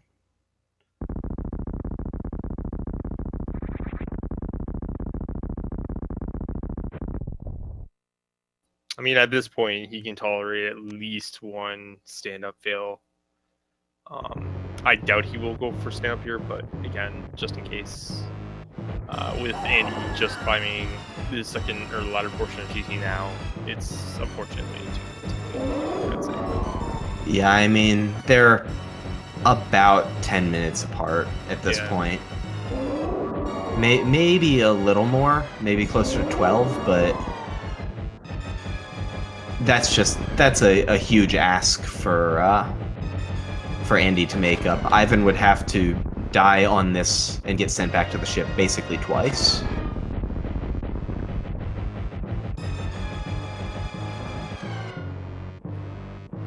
But this, until 25 minutes ago, before all the Go mode execution came in, was still an incredibly tight race, and I think that's what I find really nice about these races, is that because they are so long and the switch from being competitive to someone being decisively in the lead comes so late, that even though players finish fairly far apart sometimes, like, the races are still super, super exciting, and this one was just like that. Oh, that last hop on that third Landmo getting Andy a little bit. Otherwise, a nice Landmo too. But yeah, Ivan is going for stand-up here, so I see Cutie in the chat talking about the potential for Ivan to get the 20-minute slowdown. This is one of those things that would help Andy make up that time gap.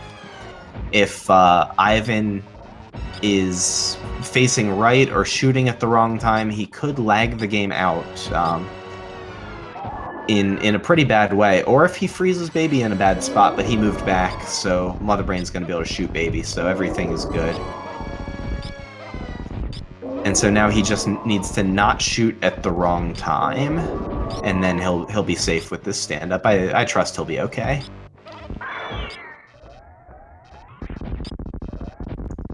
Alright. And now just don't shoot when you're getting Hyper Beam. Yeah, he's being very conservative. Little pause there. That was a little weird. But yeah, he's through, and at this point it would take a disaster the likes of which I have not seen from someone who actually runs Super Metroid in order for him to not win this race. Just gets bodied for 60 tanks, yeah.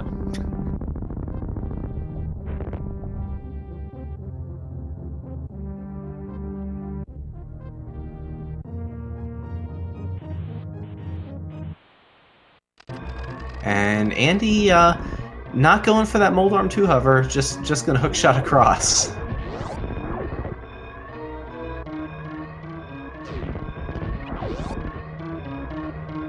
Yeah, hopefully no console kicks come into play here. I don't know how close Ivan's console is to Ivan's feet, so hopefully it's in a safe space.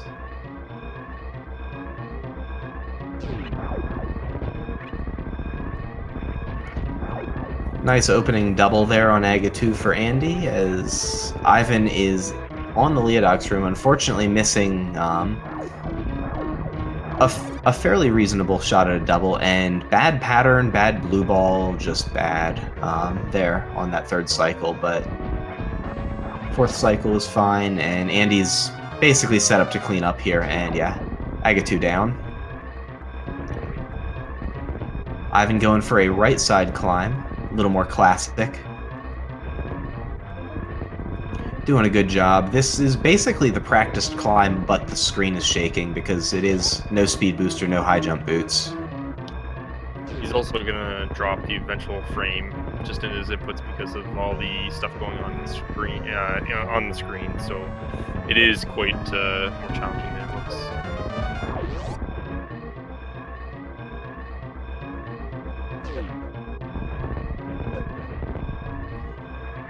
But yeah, he will hit the ship, and there it is. Ivan has won, has finished in first place with an official SRL time of 3 hours, 10 minutes, and 37 seconds. So get your GGs in chat. GG to Ivan, who's going to move on to 2-0 in the Swiss. Congratulations.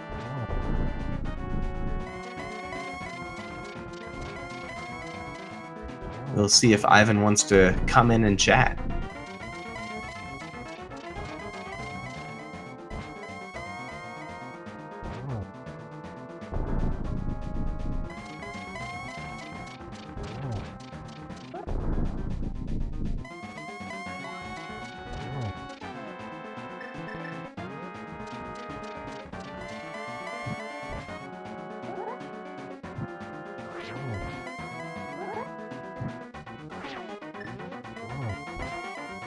And yeah, Ivan says he is able to come chat with us, so hopefully we can get him in here soon.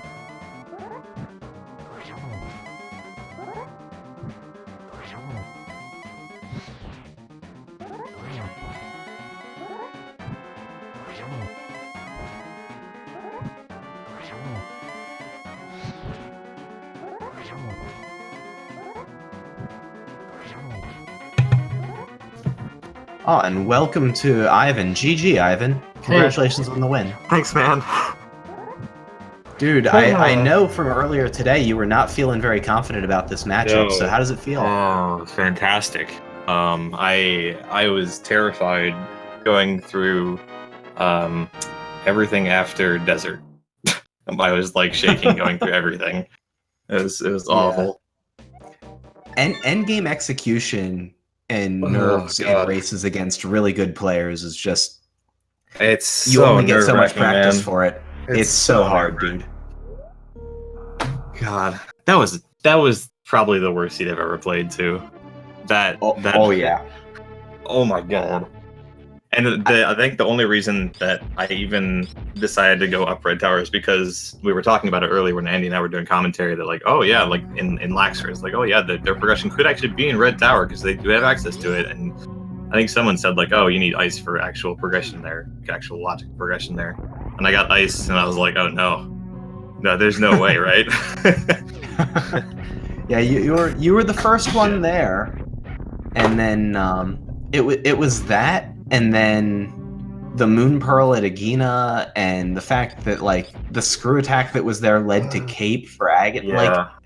Like, my god. As soon as we got the lamp early, I was already thinking Aghanim, and especially after pulling the sword that early too. But I don't know. I like I saw the Cape down there, and I was like, okay, yeah, that's almost like guaranteed Aghanim at this point. And then I saw the sword at the the Green Bridge Star Reserve area, and I was like, you know what, I know I can get that, but I'm kind of nervous, so I'm gonna wait. And then on the way out, I was like, you know, I'm just gonna try it, and if I mess it up, then I'm just reset and go get the cape again and leave it there for now. That's fair. Did you consider taking the Green Bryn Star save there, or no? No, I just didn't care enough. Fair. I know I can do that, and I like, but under nerves and everything, I was kind of nervous to do it, and I actually didn't jump far enough the first time, and I almost messed it up, but lucky enough to get out and try again. And then, like, I just went straight into Aghanim's tower with the cape. I was like, you know what? It's probably just something on the pyramid, and I saw the bombs, and I was like, oh no, like there's actually something on the or cat or Zora. This is terrible. Yeah. Yeah, I liked it though because I felt like it was, I mean, it wasn't a 50-50, it was like a 1 in 3, but it was reasonable that you were going to need to end up doing Aghanim anyway. Right. And so it wasn't like getting that portal was going to go away. So, in that case, and I see a request in chat for me to ask you about Meyer Shed. How do you feel about Meyer Shed? Please, Ivan. I don't know how I managed to actually skip it. Like I understand what was going through my head, I guess, or like why I skipped it, but like I don't know why I would ever do that. Like I would obviously go in there before checking desert. I don't know why I didn't. And by the time I had like got back to the Dark World, I was like, oh okay, time to go in Meyer. There's nothing else here to do. I might as well dip Meyer and see if it has the cane. And I don't know, I just skipped it. Yeah. Do you know what you missed there, or? Yeah, Andy and I were talking about it. Okay. RSC, yeah, I'm real mad. Yeah. Speed would have been real nice to have. It's a great conversation in IRC, by the way. I'll just kind of point it out. Was you asked where was high jump boots, and Andy told you, and then you're like, where's speed? And then I just laugh, and then Andy tells you, and you're like, no way. It was great. Oh man, I may have to read that one back later. I just didn't follow along as well. But yeah, there were some real moments in this seed. This one was, I mean, competitive all the way until go mode, and basically what happened was Andy had not yet done any of wrecked ship, and so he hadn't done the entirely dead upper wrecked ship, and he hadn't done Croc's area, and ended up burning time on those. Yeah, that makes sense. Say something I forgot. Oops. That is a-okay. This seed was just such a doozy. Like, even once you got that Dark World access, having to go all the way around. How about that Thieves Town big chest? Oh yeah, that's what I'm talking about. Yeah, that's one of the worst locations I've ever seen from Morph Ball. Yeah, that was like who's gonna just go because of where Hammer was. Like you're not gonna go through Village of Outcasts and go, oh, Thieves Town's the green pendant. I'm not gonna go in there. Like with only the glove, you're not gonna jump down that ledge and be like, oh, well, if there's something in Thieves Town, I guess I have to go all the way back around anyway. Like no, you're gonna do Thieves Town first, and you're gonna get locked out of that chest, and then you're gonna go to Hype Cave and find the hammer. And I thought to myself, like, it's probably just in the Thieves Town big chest, but I did a bunch of other stuff first, and then I got real mad. God. Yeah, that basically is what happened to both of you. And, like, so between that and the Aghanim play, there were two different major throttling points early where, like, everyone basically is going to get last locationed. And so it was just a matter of overall efficiency of routing and execution to each of those points. It was definitely an interesting seed. So, you and Andy both tried to go to Gauntlet without Morph Ball, and both wedged yourself in the blocks. I don't know how to wiggle. I was talking in chat in the race that you guys were commentating earlier about the wiggling and being able to wiggle right. Basically, you angle, turn, and then double tap right, and repeat. Okay. And so, for future reference, that's kind of how it works. It's a crappy technique. You only move a few pixels each time, and it's slow. But you guys both were obviously there for that discussion earlier, Uh-huh. and neither of you guys had any idea how to get out. Yeah, no, I retained the fact that you can only wiggle right, but I just didn't know how to do it. It's like, oh, I can get out of this. Oh wait, I have no idea what I'm doing. Yeah. The first couple times I tried to do it too, I was just like, this is not going anywhere, and I spent like 30 seconds then just reset. So I empathize with what went on. But it was funny to see it come up on both screens. There were a few unique moments of like really nice sync between you guys where you would do vastly different things and then come back together and end up doing things almost at the same time. And so yeah, I've seen that happen a lot until like the Dark World and Morphball even. Exactly, because it is so modular. I almost soft locked my game too. My heart skipped a beat at Mother Brain on the stand up because I let go of charge. Like, okay, so you know that if you're holding charge when the game gives you hyper beam, it freezes for like at least 10 minutes, and sometimes it just doesn't unfreeze. It's just broken. So you can hold the charge. You can hold it and it's fine as long as you don't release the shot. I was told that if you're even like hold, like if the Y button or the shoot button is pressed or held at any point when it's giving you hyper beam, like when it actually gives you hyper beam, that's what does it. But whatever. I regularly hold the shoot button through so that I can get the first post transition shot off early on having either way that part of stand up before I get hyper beam. Right. Either way, my game like just froze for like 2 seconds, and I went, "Oh no!" And I almost like reached my foot over to reset, and then it came back. Or sorry, you're talking about during the hyper beam transition. So never mind. Sorry. I was thinking you were talking about during the baby explosion. No. Which is the other time to not be shooting. Yeah. So the hyper beam one, I definitely usually play it safe and I don't even know if that goes badly, but I will make clear that will. I was talking about the wrong thing. If you're touching the fire button when the game gives you hyper beam, that will freeze your game. That is good to know. I learned the other day what I knew, but I experienced firsthand the other day. What happens if you get locked on the ground facing to the right, and the game tries to give you hyper beam from a facing right crouch? That's another one that costs you 7 minutes. Really? Yeah, that was a new one for me. Yeah, you can actually, if you get like locked in stand up and you have X-ray, you can just use X-ray once and get out of it. Yeah, X-ray. If you get locked in crouch on the second time, not the first one. The first one you can't X-ray out of. Yeah. But yeah, there. Andy has finished. See, I see the timer, but let's get that official SRL time for him. It is 3 hours, 21 minutes, and 18 seconds. So right on time with the timer. GG to Andy. GG. Also, what's going on? Oh, there he is. GG. Oh man, that was rough. Yup. That seed was a doozy, man. That was rough.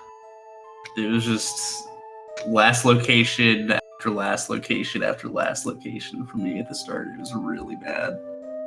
It was last location to Aghanim, last location to hammer to morph basically, and like it didn't relent either. Because then like once you guys found morph, it's not like the progression just fell on you. It just was this slow grind of crappy progression all over the place. So this was a 3-0 exit best sort of seed. Yeah, that's like because I kept thinking like as soon as I saw the mitts in Lower Norfolk, I was like, okay, this is like everything that I've done besides wreck ship, like we had to do to get down here. There was no getting around it because for the longest time I was terrified that Zora had something and I just skipped it and never went back there. And then I found the mitts there and I was like, okay, I think I made a good call by continuing in Super Metroid instead of going to clear some stuff out in Link to the Past then. Yeah, you never got to Zora was really interesting, honestly. So, Andy, early on, I may have ragged on you a little in the restreamer in the commentary for resetting Spring Ball and then 300 rupees and then going and farming rupees and ending up short for Zora and then Yeah. being short on Pod. Yeah, it was. I wasn't sure if I wanted it or not, and then I also couldn't remember like how many rupees I actually had. So yeah, that was not one of my better decisions. We've all done it. But I was just like, Most man, mad he had, like, about the Spike Cave shenanigans that I did because I'm stupid. But other than that, I was pretty happy with how I played after the intro. I think the routing was pretty good. It was just me deciding right after Ice to not go straight to Desert. yeah, I mean, the calls you made sense. I mean, Desert was an option, but it wasn't an entirely attractive option. It was a crystal with one lingering item in it. And so, I mean, going and doing, 5 items at Croc and doing those sort of auxiliary checks that have a higher density of items made a lot of sense. Yeah. Reasonable plays. Also, without the flute, at that point, I didn't want to do Desert and not Mire, because as far as I knew, I was going to have to go through Lower Norfair again anyways. So I opted to Norfair it up and then go to Lower, and then I decided against that anyways.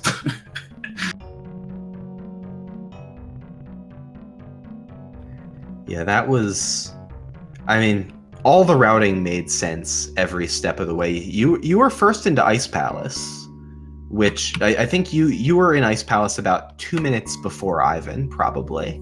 But Ivan had already done all of Wreck Ship, all of Croc, and those sorts of things. I figured which was he'd where I want dice before I did. I was real mad when I pulled the boots, and then even pissed off more when I pulled the cane. Well, at least there wasn't like any way around Yeah. double dipping Mire and Desert, really. Like, there's no way you're not going into Mire without. Right. No, yeah, that I didn't have the flute at that point. I learned my lesson last in the race versus total when our mirror was in Mire, and we both decided not to go in early when it was a pendant. Yeah, Ivan had the flute on that first trip to Mire, and so I definitely understood your decision, Andy, to go into Mire. Ivan, I thought for you it was maybe a little less clear cut. You were definitely committed to Mire, though, based on the previous experience, or? Yeah, that, and I mean, I was already in the area, and I mean, if the cane's in there, great. If not, then I just prep the dungeon anyway. So.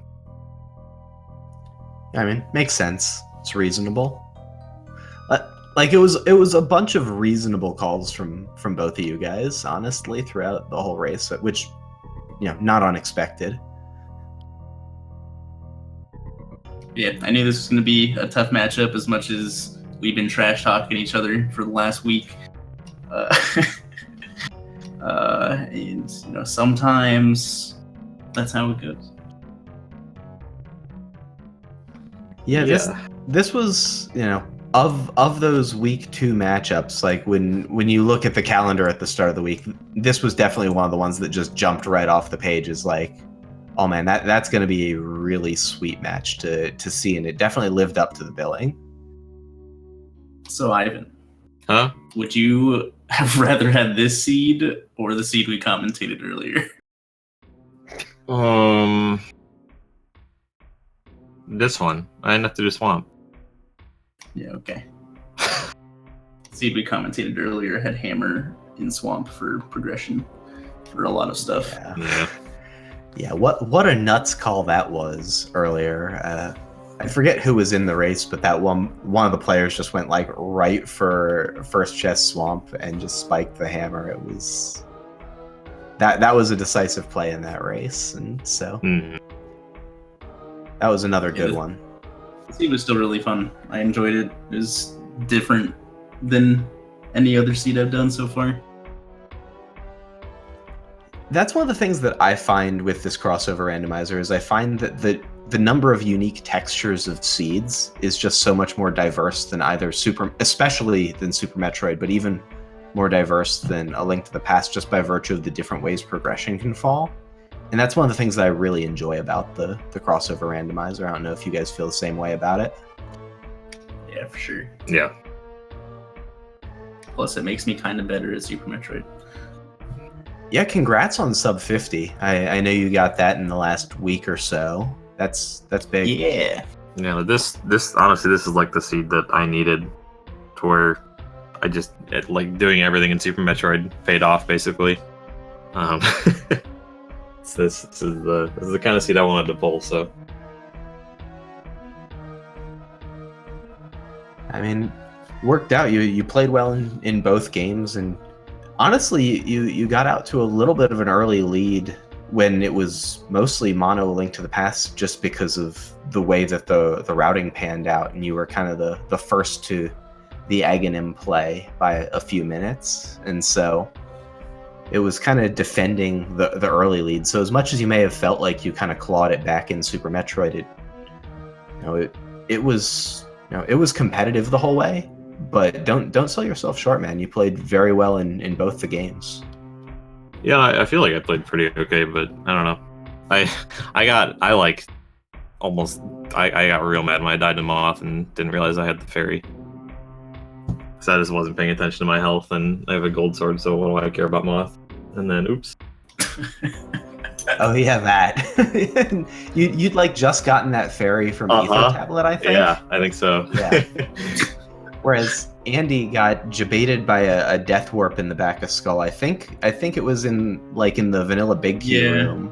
Yeah, And I was then like, I got 1.5 you had hearts. I'm gonna go to Thieves Town. Let's just death warp. And then I was like, oh god, I have a fairy.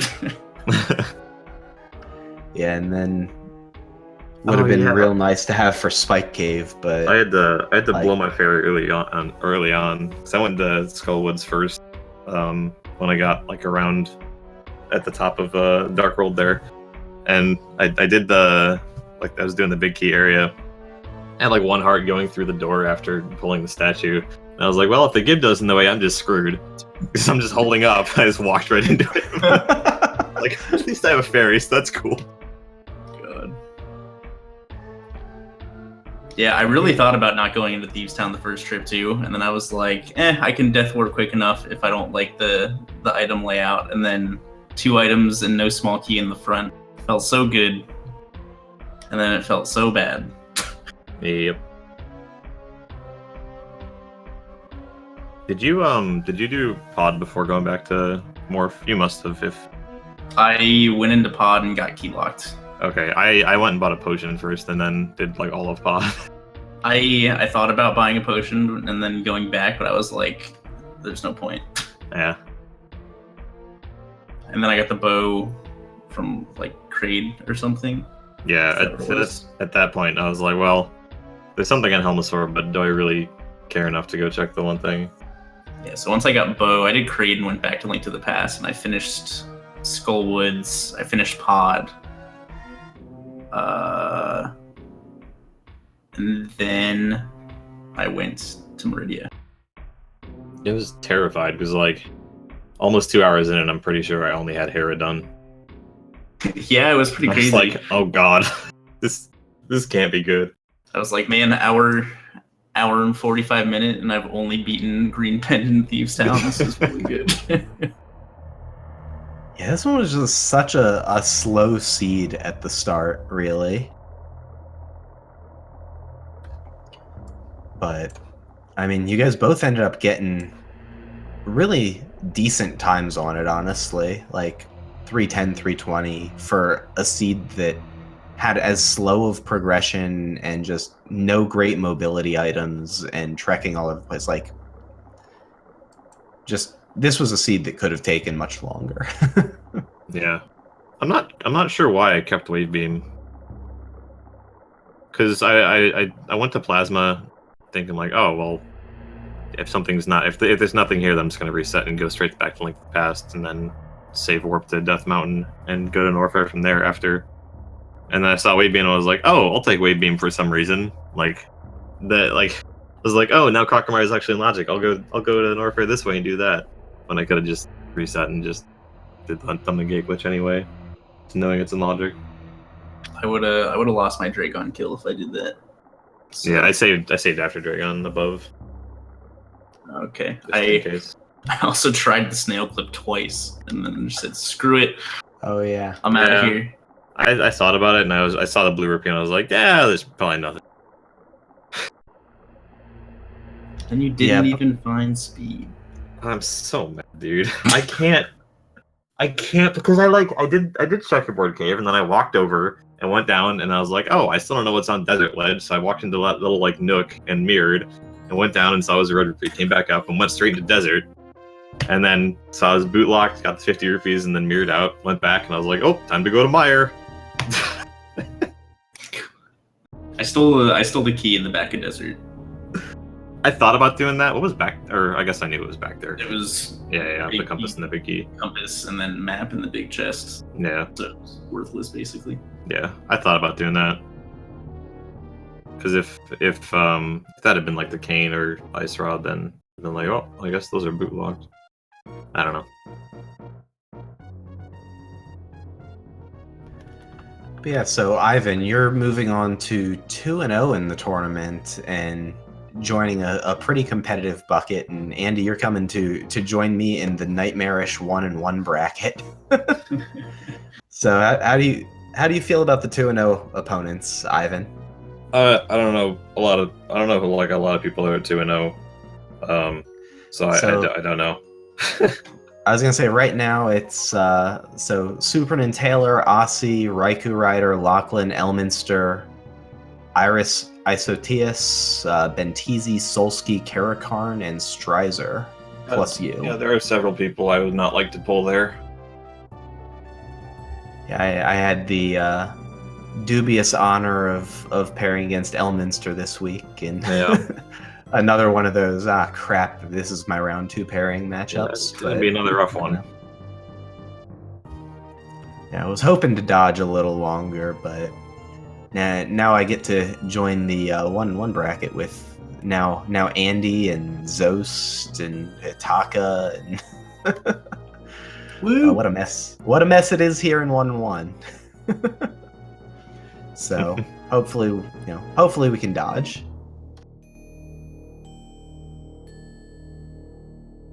But yeah, any other thoughts from you guys on this nightmarish seed? Don't be dumb in Spike Cave next time, and you'll be good to go.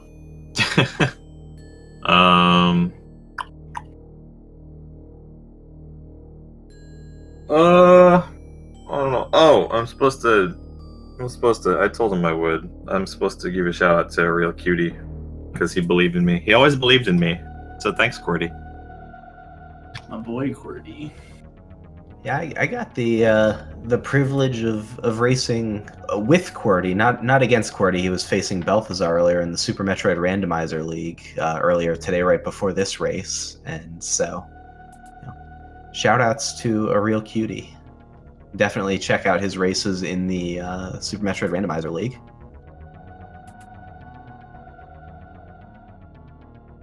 But all right, if that's it, think that's gonna do it for us. Andy, Ivan, thank you guys for coming in and chatting, and GG on that seed. That was a brutal one, but you guys both did really, really well with it. And good luck to you guys in the rest of your rounds. Yeah, thanks for doing commentary.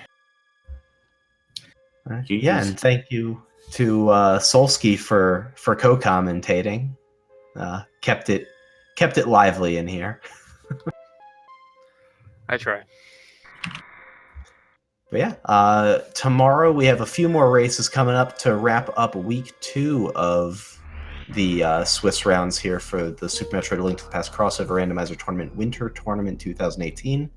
At 3:30 p.m. on Unknown Channel, we have Cantaloupe Me versus J-Chalk, 5:15 Zelnus versus Ninbon, and 5:30 Kirito versus Pika Pals to wrap up the round, and then it'll be on to round 3, so that's going to be really good. And with that, I'll say have a good night, everyone. Enjoy the really, really longathon or whatever else is going on Speed Gaming. And I've been Maniacal. Solski has been my co-commentator, and hope you all enjoyed the race. Have a great evening.